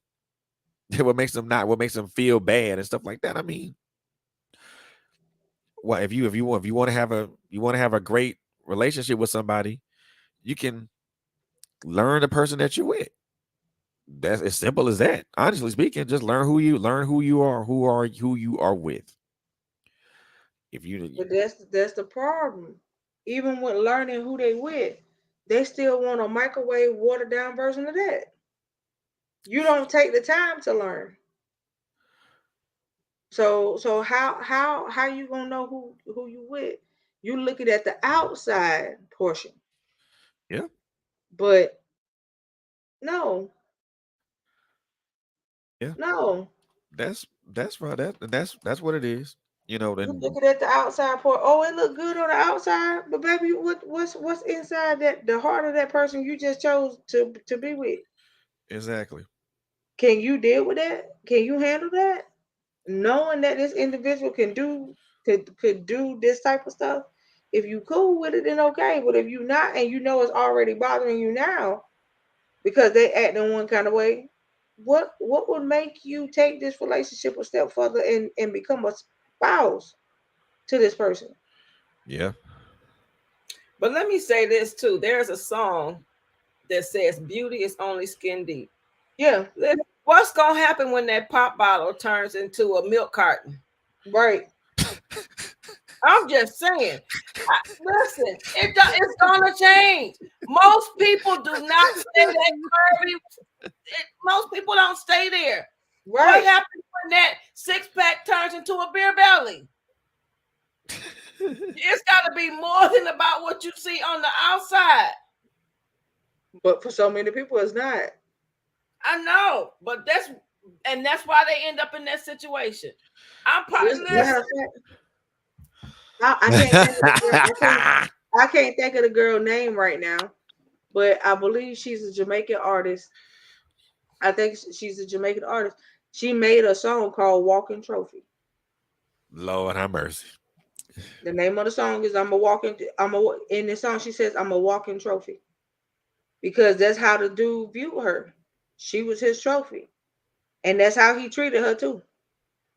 See, and that's the You know thing. what I'm saying? Like you love the outside, it looked good, but you didn't take time to know the inner workings. And that's where we run into the problem. When you finally get the inner workings and it's not what you thought, now you want to get rid of it. That's like a dog when they get fleas, they multiply, you don't know how to get rid of. Man. Like, no, I can't do this. And my thing is, who wants a trophy, man? Who wants that? A lot of dudes do. I know plenty of dudes that do it. I do not. And a lot of them say, "Oh, I got with her because of the body. Her face don't match her body though." Like, and this is what they say out loud. And she's standing right there. And she's standing right there. A butterface girl. They be like, "Yo, I got her because she got a banging body, but her face don't match her body." A butterface girl. With her standing there, and the response is just wow. That's beyond nuts. But you know what? When I was a girl, guys used to say all the time, like, why they together? Like he don't look like nothing. She fine, beautiful, and or the vice versa. And they used to say, oh, booty don't have no face. What? Right. Are you concerned about his booty? Are you serious? Some of them are. Some men don't care about that. They don't care. They want somebody with they want nice hips, nice booty, nice size booty, some breasts like cassava melons. And that's not really the thing. You looking for an IG model or a Barbie doll, and even with that, as you get older, none of that stuff is sustainable, bro, unless you exercise and all that other good stuff. But at the same time, you know, gravity does take over, ladies and gentlemen. And let me say this too. Let me just talk about the elephant in the room. Half of that stuff is bought now. It's not even natural anymore. So if that's what you want, but that's what dudes be. That's what most guys go for. Most of the time they paying for that stuff. These women. I talked to a girl the other day. She went. I said, "Oh, your stomach is really flat because you had." I said, your baby is how old now? I said, oh, you came down good. What you do, breastfeed? She said, no, I spent $10,000 and went to the Dominican Republic. And then I got a partial tummy tuck and a butt lip. They took part of my stomach and put it in my booty. What? Most of this stuff is paid for. You see them one day and they flat as a pancake in the back, and you see them the next day and they look like bodacious booties. But then again, all that stuff is like mad, just out the way, just out of just. Oh my God! Some of it's not. Some of it do. Some of them do get it proportioned to their body, so you don't know what's real and what's not. You don't. I mean, that reminds me of that movie. The girl was so beautiful, she started taking off wigs and legs and everything in the bed, and that Wayans guy was like, "What? Oh, I'm gonna get you sucker." Really? Is that what it was? I'm gonna get you. She was taking Yeah. off everything. This stuff is implanted. You can't Lord. take it off. So be real careful. Lord. And men get implants too, y'all. They getting ribs They do. removed. These six packs ain't for real. Come on. Yes, they They are. do. They do. LL Cool J was one of the first people I heard had ribs removed so he can have a six pack. What? No. You didn't We like not it? doing that. We're not doing that, bro. I need all my ribs on my. I need all my ribs there. I need Come all on, of they them. there to protect something. They there to protect something. I need all mines there. You know. Yeah. And I deal with this. I deal with this. You know, I work this little bit. This little belly I got off naturally. You know, I'm gonna work it. And I used to work out a lot before my accident. I was in pretty decent shape. But with my asthma stuff, I take steroids a lot. So I gained my weight, fluctuates up and down and up and down. And I was talking to one of the trainers at the job when I was at the jail.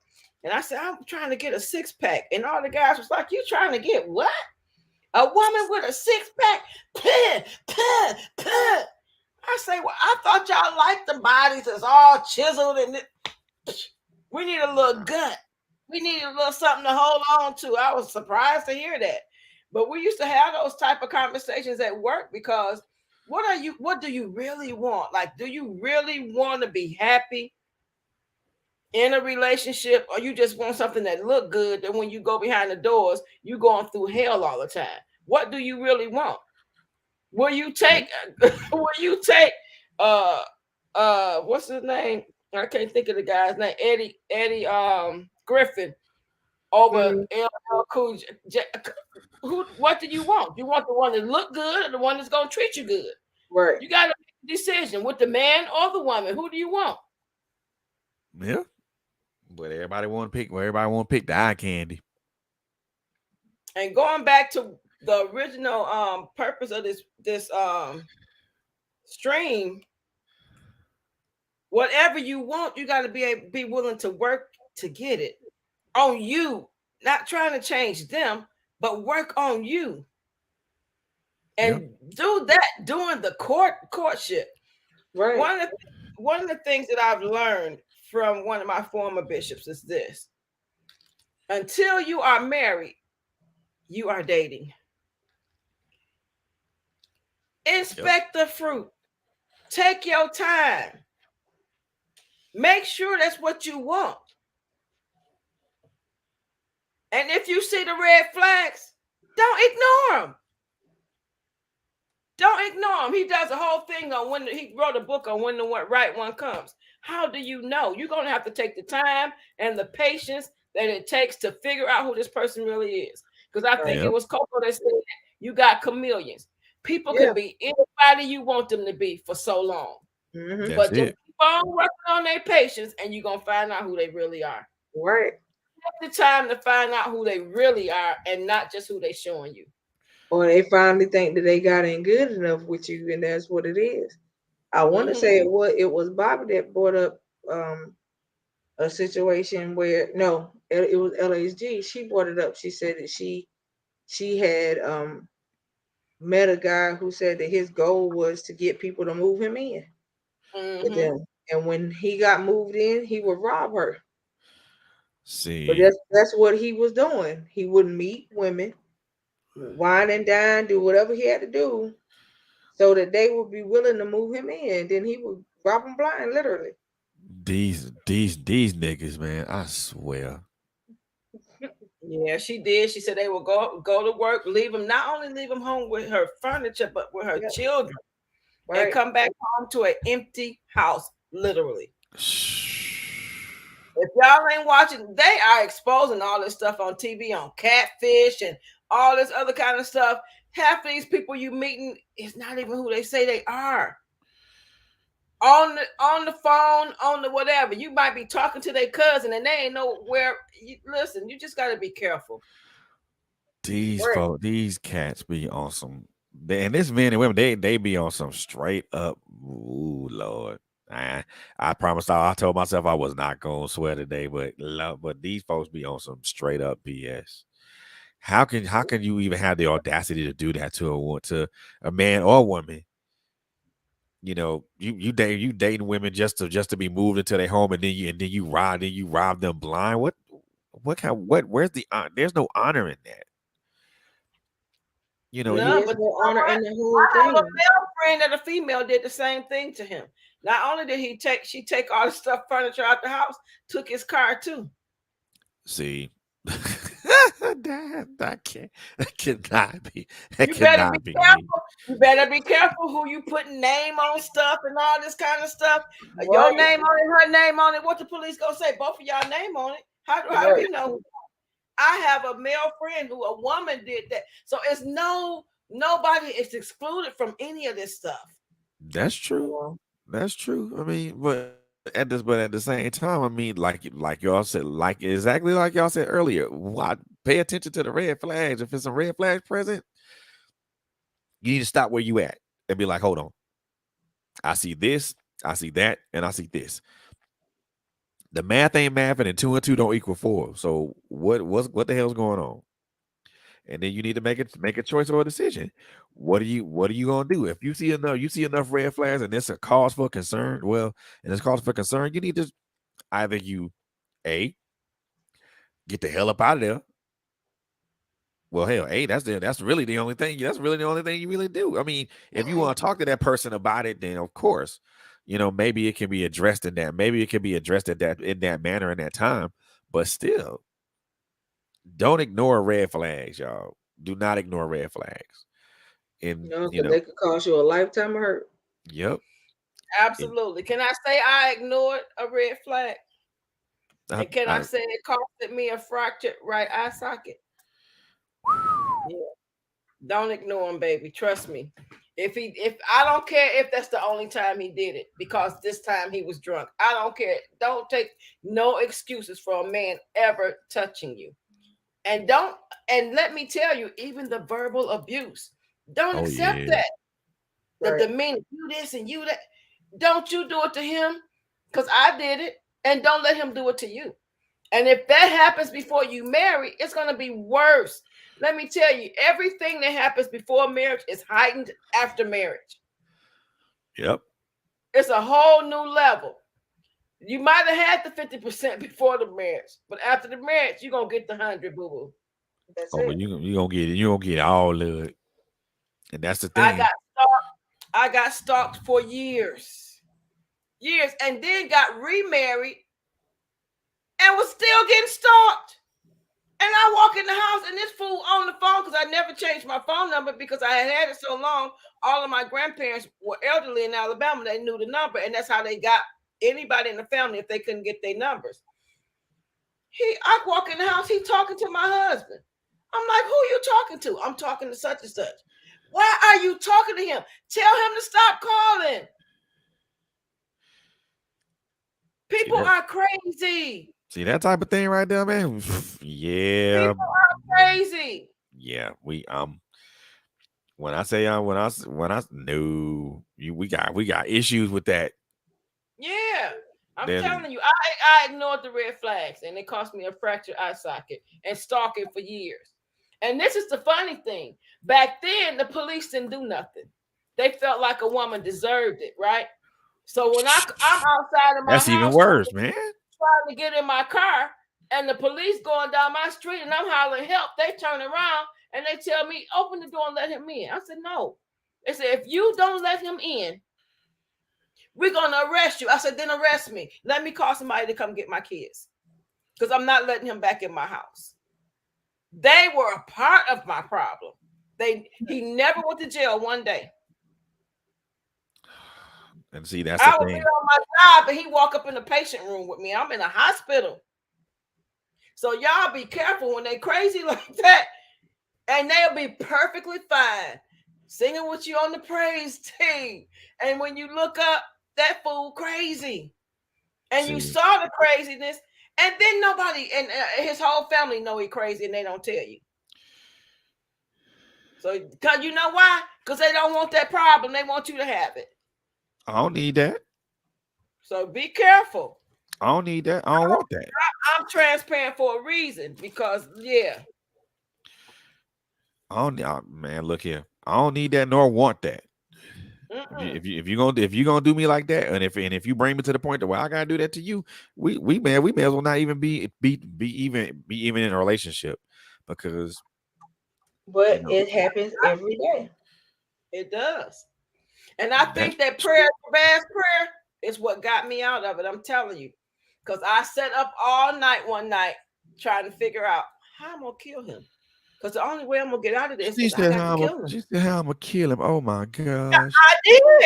I'm like, how am I going to kill him and get away with it, God? There's no way out of this. You're going to have to help me. I can't let my girls think this is okay. They can't think that it's okay for a man to put his hands on you. You got to help me. What am I going to do? And I was sitting up there because I didn't have no out. I done went to the people that's supposed to help me, the police, and they said, let him in the house or we're going to arrest you. Arrest me. Well, arrest me then. Sheesh. Go ahead. So, and then he kicked in the door and he kicked the front door and they didn't do a thing to him. Guess what? This is his house too. That's your husband. So be careful. If you see the red flags, if he demeaning you, I don't care if it's one time. If he do it one, he'll do it two. If he got enough respect and love for you, he's never going to do that to you. He's never going to treat you like that. He's never going to talk to you any kind of way. He's not going to do that. You will have disagreements, but he's going to know how to be respectful in how he talks to you and handles you because he know he is stronger than you. It also goes back to self-control too. Yeah, but one of the things my former pastor said, Bishop Michael Jones, his father told him, be real careful beating on a woman because all you're going to do is make her smarter. And you do. Because now she's going to learn how to avoid that. Yep. Or better yet, how to defend against it. And I'm telling you, I cried and prayed out that night so bad. And the next day I got up and I called my pastor and I said, I don't know what to do. The police not helping. The judges. This fool would go to court. He wouldn't go to court. He'd go to court and they were kept reinstating whatever. And not sending him to jail, not putting no I couldn't get a PPO, nothing. And it's a little better now. But women are still dying every day. And so are men.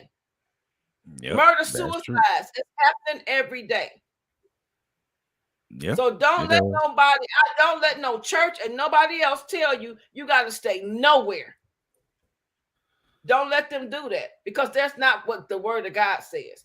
The word of God don't say nowhere to any sin that you do that if you bring it to God, he won't forgive you. And I got out of that thing. I don't think we're not married. I don't think we were married 6 months before I filed divorce. I couldn't do it. But the funny thing about that is that, and we touched on this earlier, and even just to kind of, bring what we're talking about to that full circle thing is like church bodies will say that, well, and I think one of y'all said that earlier, if he ain't beating on you, then you should stay with him. Or if he not doing anything, what that mean? He got the person don't gotta physically abuse you to give them a reason to not to be around. Right. Being talked down to or being verbally abused, that's not an excuse to tell somebody enough's enough. Right.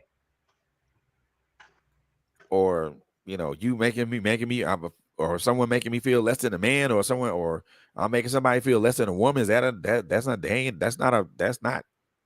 not proof. That's not burden of proof enough for me to tell y'all that I don't feel emotionally supported, or I don't feel physically safe, or I don't feel like this is the right relationship for me. And then you gonna tell me I still gotta stay in it because that's what God say, or this is, or all you gotta do is, you just gotta pray for him, baby. Man, look, the only prayer I'm making is me praying that I get up out of here alive. Right. I'm praying for him while he's praying on me. Are you serious? That's not God's intent.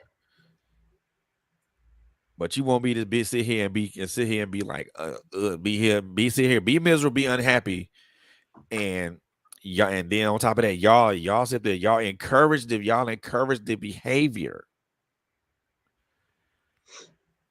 and y'all encourage the behavior. No, you're complicit. if I'm telling, and I seen this a couple times when I was in California. You know, a good friend of mine. You know, true story. A good friend of mine. This happened a long time ago. Good friend of mine. You know, went to church, was married to a gentleman, and he was a member. He was not only a member of the church, but also in a position in the church. Mm-hmm. You know, dude was hella verbally abusive to her, and things of that nature. And it got to a point for her that she got tired of it. And one day he, you know, he literally hit this lady, hit her in the church. And I had to step in and intervene. Wow. You talking about, what you talking about? That's my wife. I said, but dude, you hit a woman in my presence. That's not cool, bro. That's not cool, bro. It's not cool at all. How would you like it if I put my hands on you? You wouldn't like that too much, would you? You gonna hit a woman? How about you put your hands on me and see and let's test them waters. But you know who got the burn of criticism? You know who got the burn of the quote unquote correction? Me. Because as they said, I was out of line. I shouldn't have interfered in a married person's business. Okay, that's not my business. So it's not my business if it happens in front of me. It's not my And business if that's it your happens in wife, front of me. not your punching bag. That's your wife, not your punching bag. And if you, I mean, come on, they should have been calling the police on it. They were out of line. They let it ride and they let it ride. Ask me to leave the building. But you know what I told you? I said, guess what? I said, I know what car you drive, and I know where you parked at. I'll be waiting for you outside. And they're talking about, you'll do no such thing. I said, once I leave the confines of your walls, I can do whatever I want. Right. Well, you still on our property. I don't care. I'm gonna be standing right there by his next on the hood of his car, waiting on him. And that's what I did. Sat right on the hood of his car. When him and his wife came out, I said, I'm here. So now I said, you gonna say now that we outside, let's go. And you talking about, but I ain't trying to do this. I said, no. I said, no. Two things are gonna happen. One or two things are gonna happen. Number one, this number one, I'm gonna call the police, and I'm gonna call the police and have them press charges on you. Or number two, you can let this young lady go about her business and have her not deal with this ridiculousness anymore. You got third choice. What's your third? What's my third choice? I beat your ass. And then I call the police.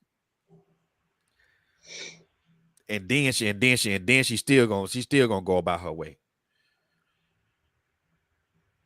He was smart. He chose option number one. You know, but the thing of it is, I mean, but you see what I mean? Yeah. But do you see how he, as soon as a man stepped up, he punked out? My grandmother used to say, a man that will fight a woman will not fight a man. Most of the time, a man that fights a woman will run from a man. They are horrified and terrified of men. And they know they have more strength than most women. Don't try us. Don't try us. But won't stand up to another dude. They will not stand up to a dude.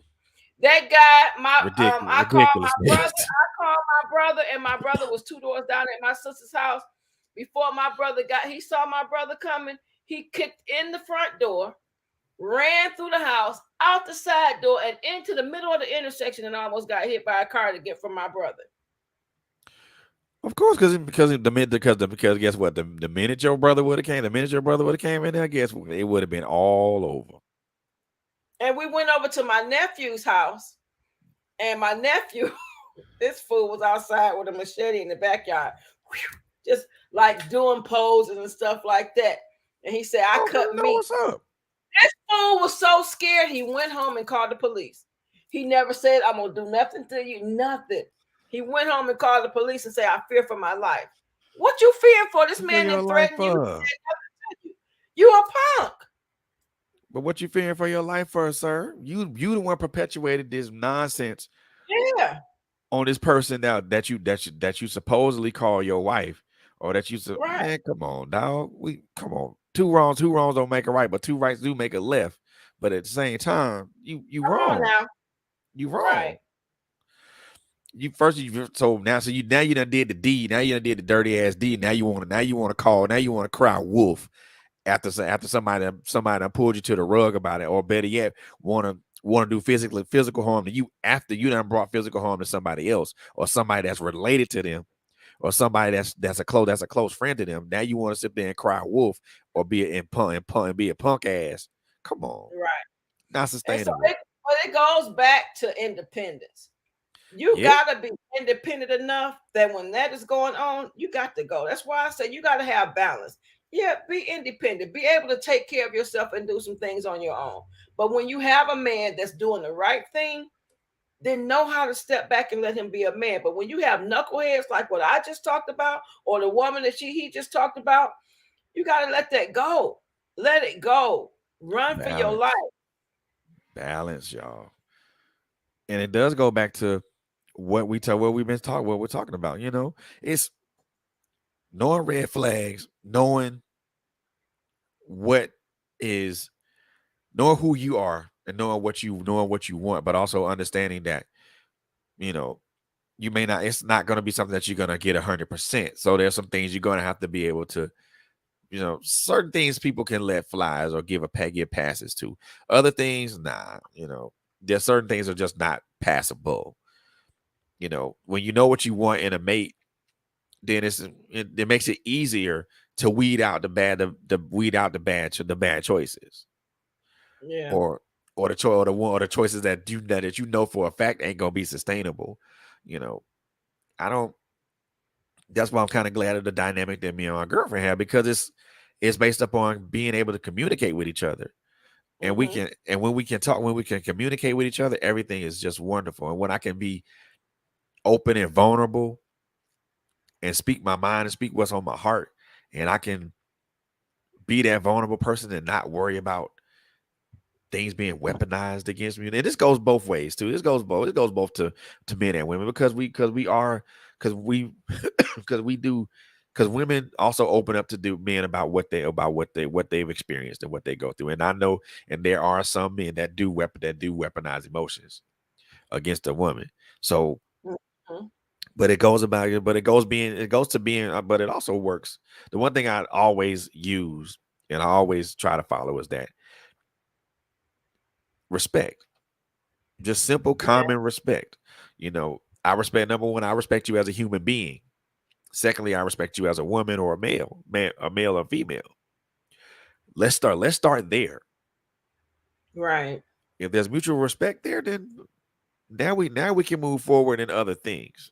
Now we can move forward in so many other things, because now the mutual respect is there. Now we can kind of be like, okay, now let's work on everything else. Let's work on how we're going to build this thing together.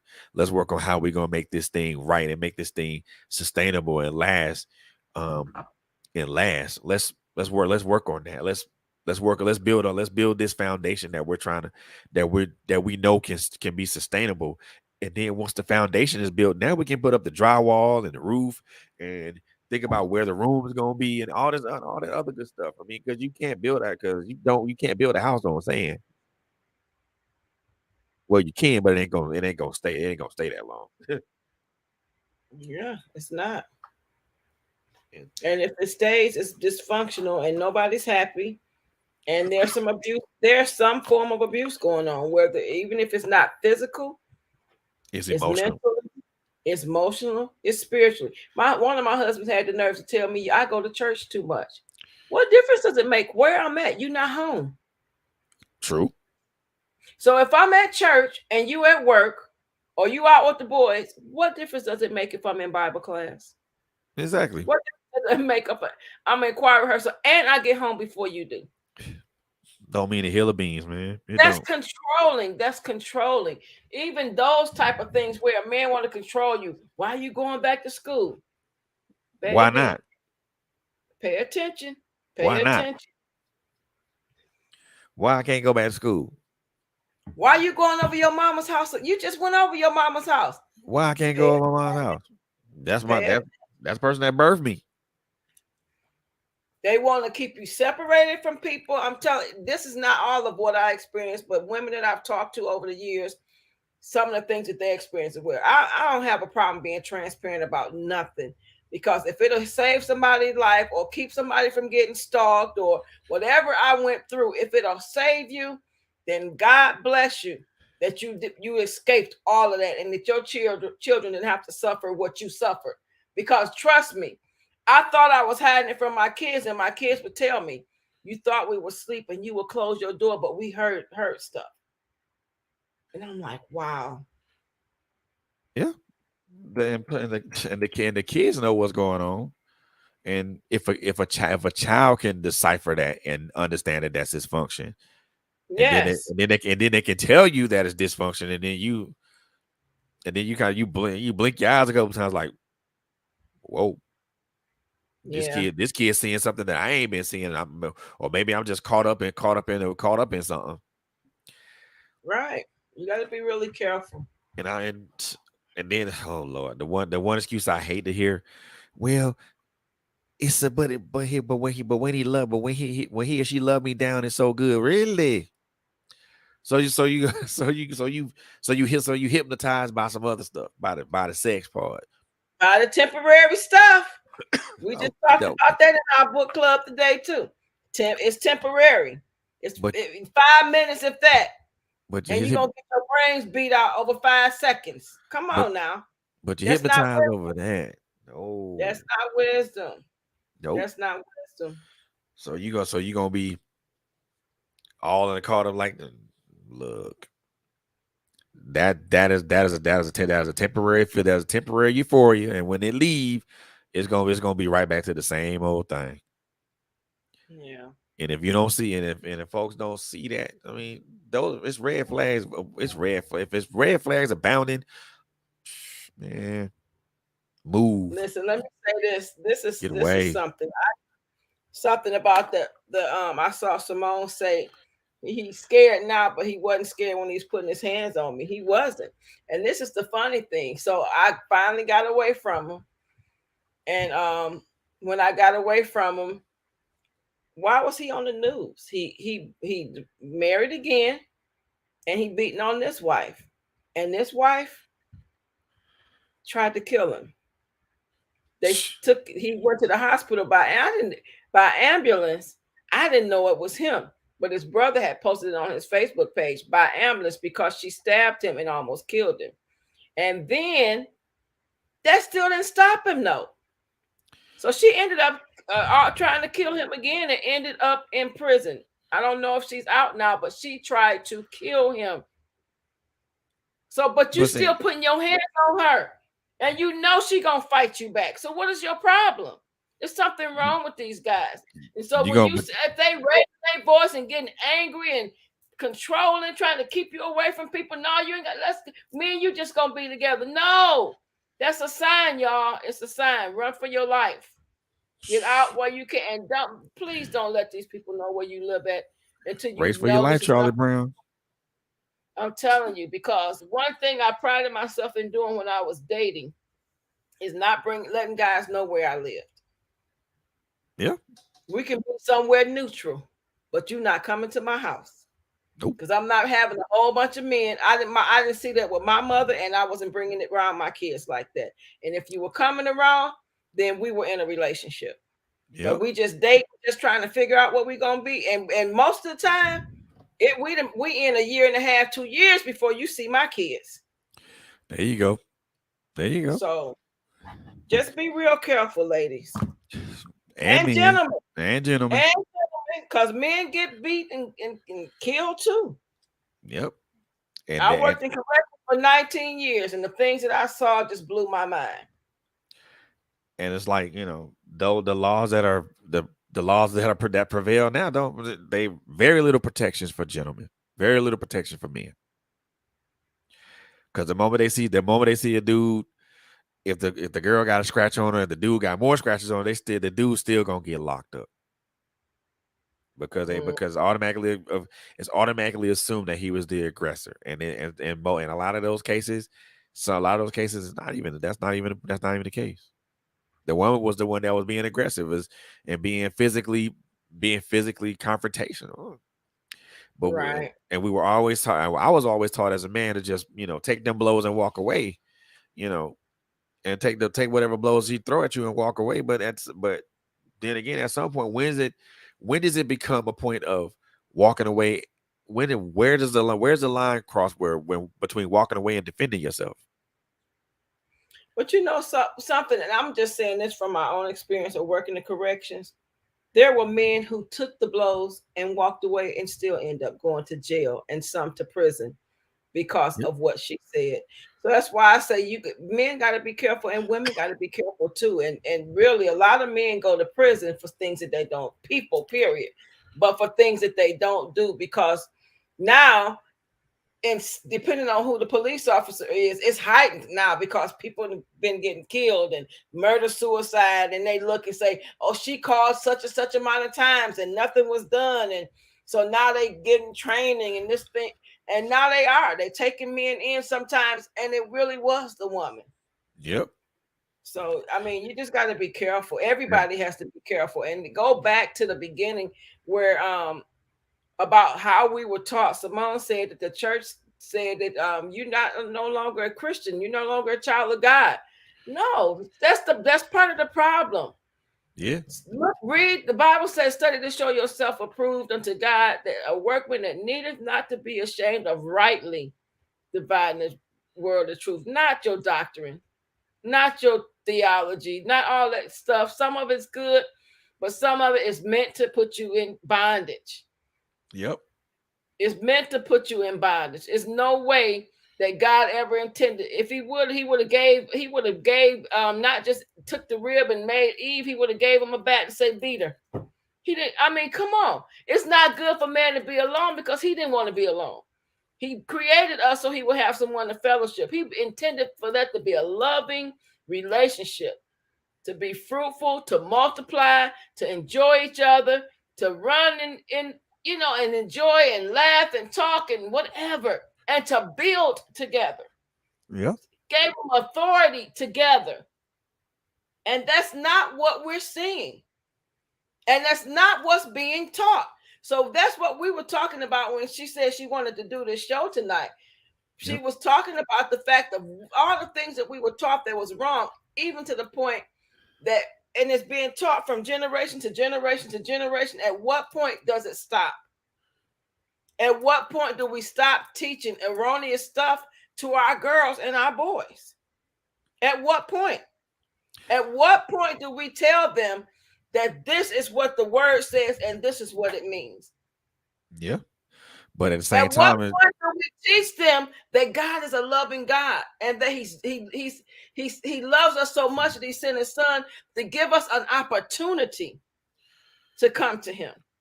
Yeah. And he said that every time we come to him, every time we come to him, I don't care if it's 100 times, it shouldn't be, but if it's 100 times, if we still got breath in our body and we go and we repent, he's going to forgive us. He said, I throw it into the sea of forgetfulness.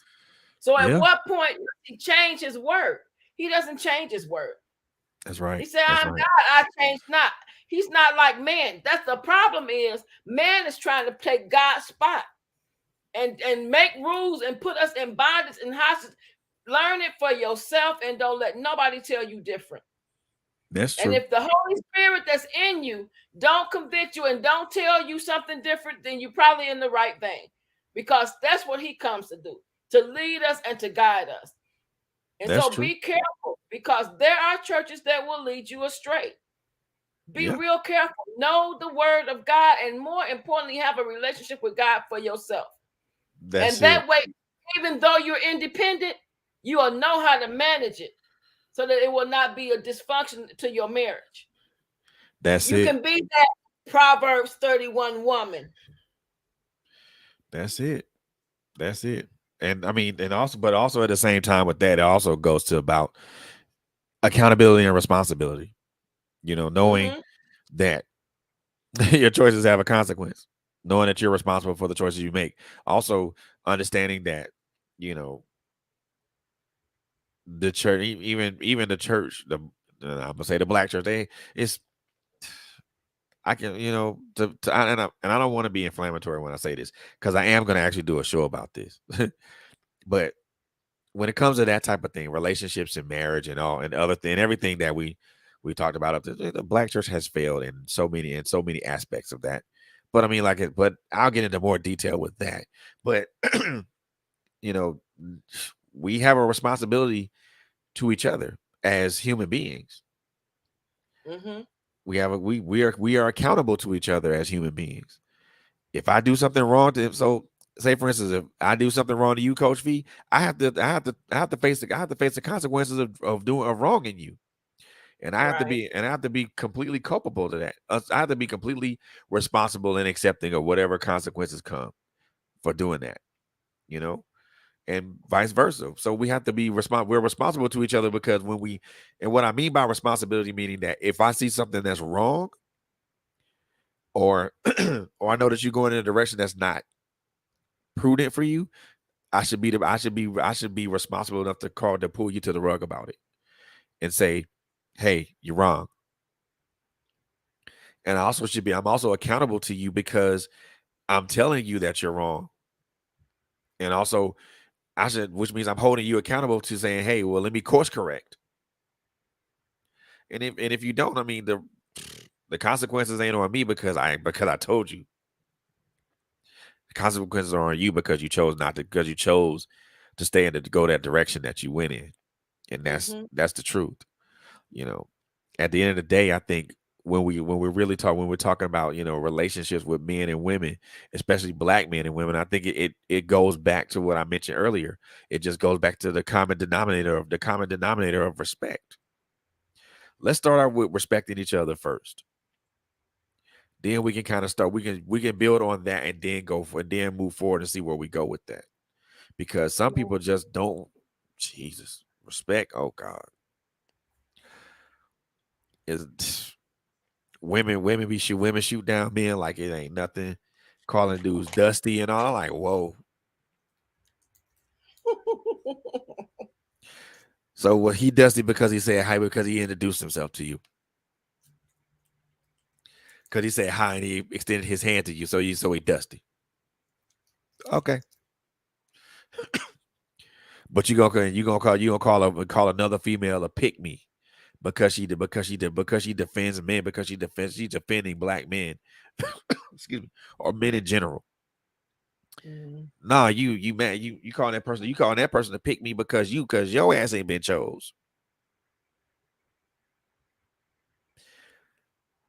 But she a pick me. No, you mad because you ain't been chose. Psh, stop it. And I've never heard those terms. I hear I hear them all. I hear them joints. I hear them joints all the time. Um, every once in a while I hop on Clubhouse and just go to certain rooms and just listen to what folks be saying. And I'm like, wow, this is like mad ridiculous. I'm like, okay, we're good. I'm good on this. But I hear that all the time, you know. So pick me, really? And my mom said it all the time. Hell yeah, I'm a pick me. I was chose. Right. And I agree with her, and I agree with my mom on that. Mhm. Because she was chose. My dad chose Right. her. You know, and it just goes back to just respect, man. I mean, if I'm being nice, being cordial to you, saying, "Hey, how you doing?" I'm not trying to do anything crazy. You know, if I say, "Hey, how you doing?" and you say, "I got a boyfriend," I ain't even got to that part yet. We ain't even talking about that. I'm just saying, "Hey, how you doing?" Cordial, being nice, just being gentleman like. But that's abnormal. Being cordial is abnormal. It's funny to me because I was born in Alabama, partially raised both in Alabama and Detroit. And I remember when we first moved here, we moved here when I was too young to know we moved here. And then we went back home after my parents divorced so my mom could go to nursing school. And when she finished nursing school, we came back. And Right. when we came back, I was older, and we walked through town. Hey, hey, everybody you walk by, hey, people drive by, they throw their hands up. The Mack trucks go by, they blow their horn. So you used to that.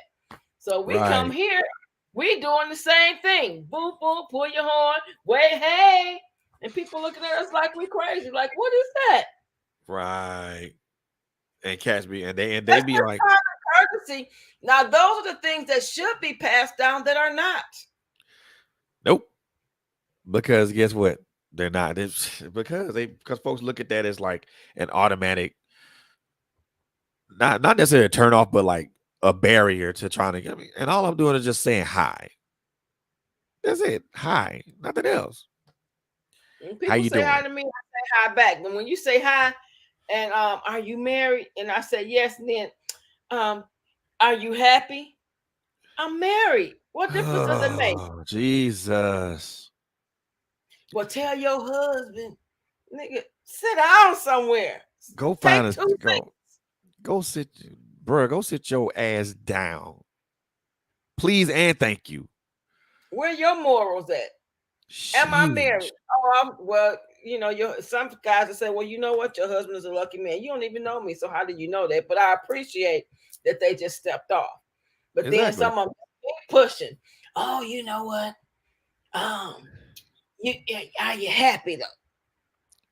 I How said, about what difference does that make? Man, how please about you leave me go alone. somewhere and just leave me Crawl be? under a rock somewhere. What are you talking about? Am I happy? Do you understand what being married means? Exactly. But Exactly. it goes back to what you said. We have to be accountable for our choices and our actions. And like I said, I saw the red flags. And avoid Um, it didn't and it didn't didn't avoid it. So I couldn't be really mad about my consequences. But I did have to understand that God will provide a way of escape. And when I talk about the Jabez prayers, because we've been praying, and anything that is in God, we've been studying that. And we learned that which is just some of it is reinforcement, some of it is new. But as long as we're praying God's will, He'll do it. And God does not want us in dysfunctional marriages where we're being abused, whether it's financially. You got to Yep. depend on him or her for every dime, and they won't even give you money to get a pack of chewing gum. Whether it's physically, where they beating on you, whether it's mentally and emotionally, where they're mentally and emotionally bashing you and demeaning you and all types of things, rejecting you. You Yeah. married. The rejection, you don't get to reject me now. You married. Exactly. You can't do And that. spiritually trying to keep a woman from church or a man from church because that's not what you do. All of those are red flags. Trying to keep you away from your friends and your family, that's red flags. While you still at home, but they out with their friends or with their families. Watch all of that. Oh yeah, most definitely. Red flags are important, y'all. They are important. And I wish I wish Bobby would have been here for the conversation, but I know her. I think she was having issues with service, I think. And we know and Coco was, but well, we're not gonna say what's going on with that, but this has been an interesting conversation. And I think we want to be able to I want to and I think what Bobby was, I think, and I'm not trying to, whisper the words of Bobby, but not even echo them. But I think we need to have more of these types of conversations, um, Yeah. men and women, both, so we can try to find some way to move the needle forward as it pertains to our relationships with each other. Because I've said this before, and I'll say it again, and I keep on saying it until something else happens. Right. Us as black men and women, as far as relationships go, we're so far away from each other. It's ridiculous because neither one of us wants to respect or understand the other. Everything has a name to it, has a name attached to it. Every women have black women have some black women have crazy yet ridiculous requirements. Black men, yes, we do have and some of us do have crazy and ridiculous requirements, and those are not sustainable for a lasting and loving relationship. And we're so far apart in that because because women want one thing and then men want another thing, and nobody can agree on anything, and we can't come to an acceptable middle ground. Right. And we're so disconnected with that. It's ridiculous. So these conversations like these need to happen more often. I honestly do and truly believe that these conversations like this need to happen more often with more people. Mm-hmm. I feel like maybe 5 or 6 more people on it besides just you and us. You know what I'm saying? Coco, Quint, Bobby, a couple of guys and stuff like that. I think it would be a great discourse, because now we're gonna have more than just what you and what how yeah Right. how you and I feel about it, Coach V. Because Right. I think That even was though the plan. yeah, That was the it plan. was. I mean, but But this still turned out technology to has be been good. acting really crazy tonight too. It did turn out to be good, but I know that Bobby probably will still do this again Yep. because she had she said, I want to moderate this a certain way. So I'm sure she'll be happy to come back and do this show with the people that you're talking about, having additional men, especially because we really need to hear their heart as well. Yeah. And I think it's important that everybody hear both sides and have a passionate yet respectable discourse. Right. Because I mean, it's one thing for it to be a one-sided conversation with, and I don't like one-sided conversations. I prefer discourse and community. I prefer great communication, because I mean that allows us to both to understand where we are and what we need to do. Because again, my value system is not yours, Coach V, and everybody else's value systems aren't ours. So, Right. and that gives us a chance to see where your value system or where your moral compass lies. So that way, if there's a red flag with that, okay, I know I know you have a questionable moral compass. Let me just steer away from that. Right. You know, and then and again, it's just really about understanding what what we really want as far as a mate. You know, Yeah.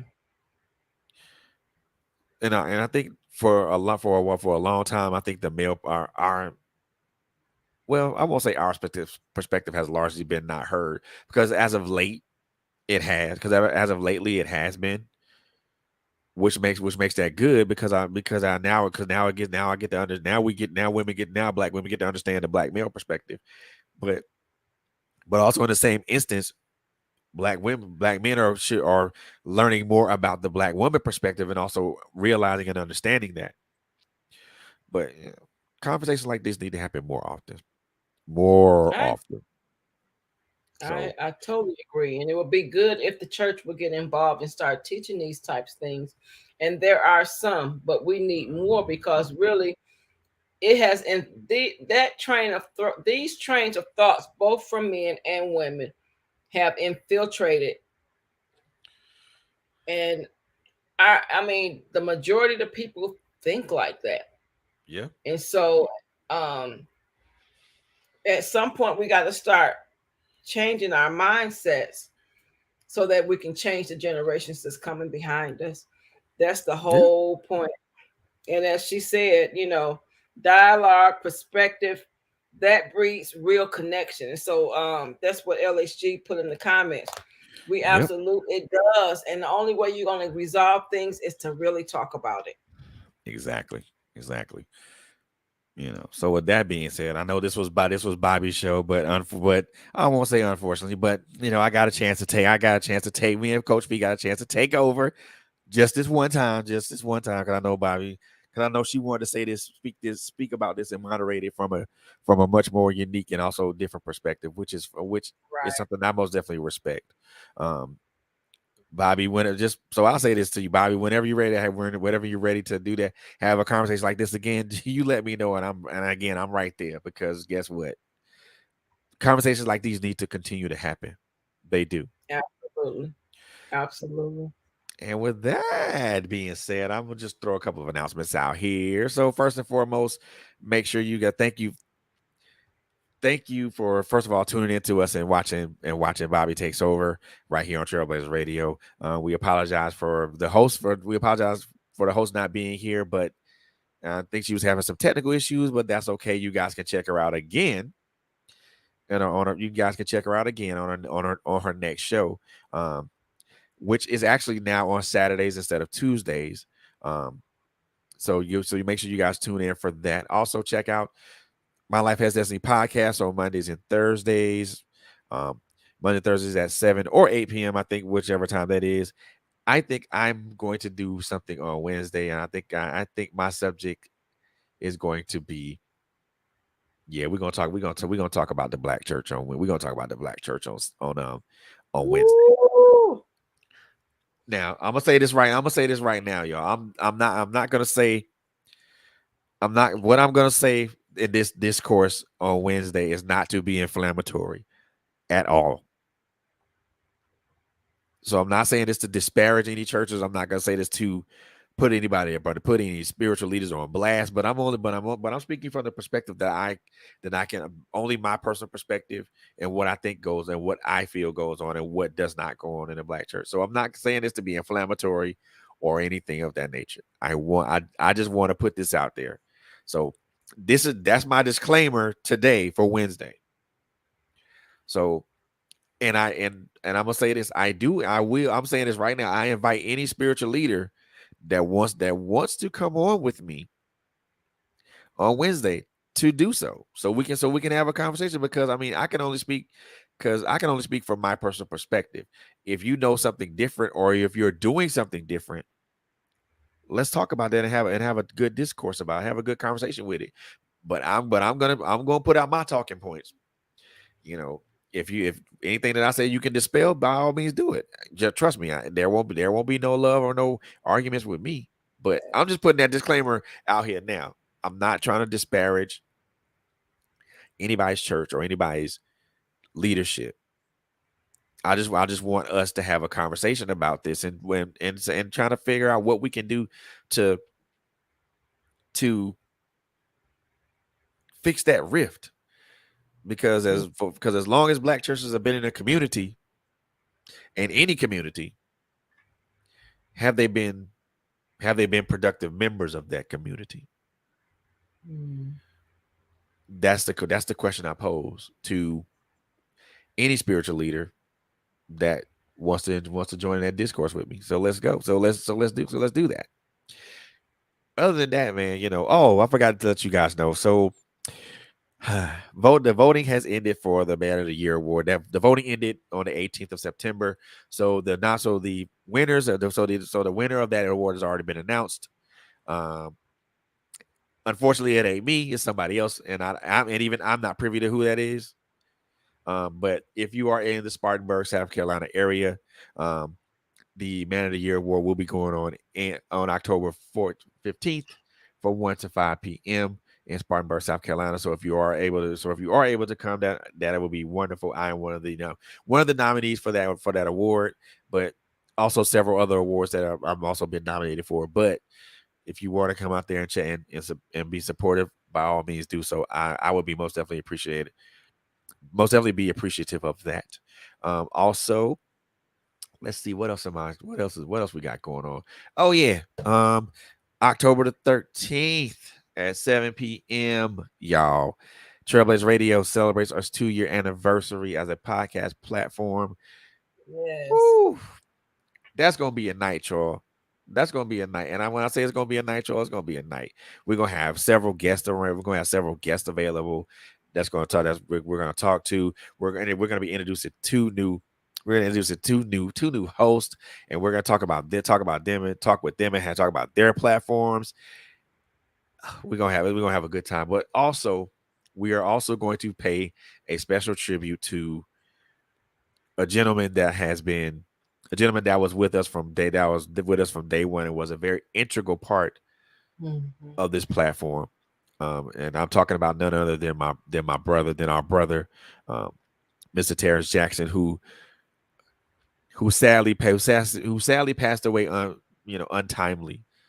But his memory as being an integral part of this platform and also being my brother will forever live forever live on in our platform, and I will always give honor to him because he was very integral to this platform, and I cannot stress that enough about him. And man, every time I think about him and talk about him, I do get misty eyed because that's somebody who I truly considered a brother of mine, somebody I knew was always going to be supportive when we came on the air. And every show he came on, even up to his even up to his even up to his last days. And that is something that I love, man. I love Yeah. that about him, man. So we are going to we gonna celebrate. We're gonna have a good time. We are going to honor a great person, and man, we're gonna have a good time. Also, we are also doing what we did last year as far as Thanksgiving. We we will be support. We will be um, helping out and supporting for families during Thanksgiving holidays. More information on that will be made available. Not as we get it, but I think we are. We think we have already. I don't know if we're in the planning stages of that or not, but I think we are, or way past the planning stages. But more information of that will be made available as it gets as that it gets closer, and then as we get those people that we're going to support. Um, Also, guys, let's see what else did I miss anything? I don't think I missed anything. Yeah, no, I didn't miss nothing. Um, didn't miss anything. You got anything, Coach Fee? Nope, nothing. I think you got everything that I could remember. Cool. Because yeah, you know how my brain works. Everywhere, scatterbrain, man. Simply working on our website and actually literally threw a mouse to the and against the wall. Yeah, that's been my day. Frustrating, but but it's necessary, and it helps us get our name out there. Since I'm talking about websites, we will have a website up very, very soon.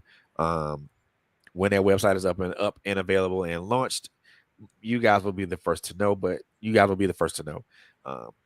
I do want you guys to continue to follow us on Facebook, Instagram, LinkedIn, Twitter. Like I said, our YouTube page is up and running. Our live streams do stream directly to YouTube. Man, look, if you guys are watching on YouTube, please go like the video, like our videos, subscribe to our YouTube channel.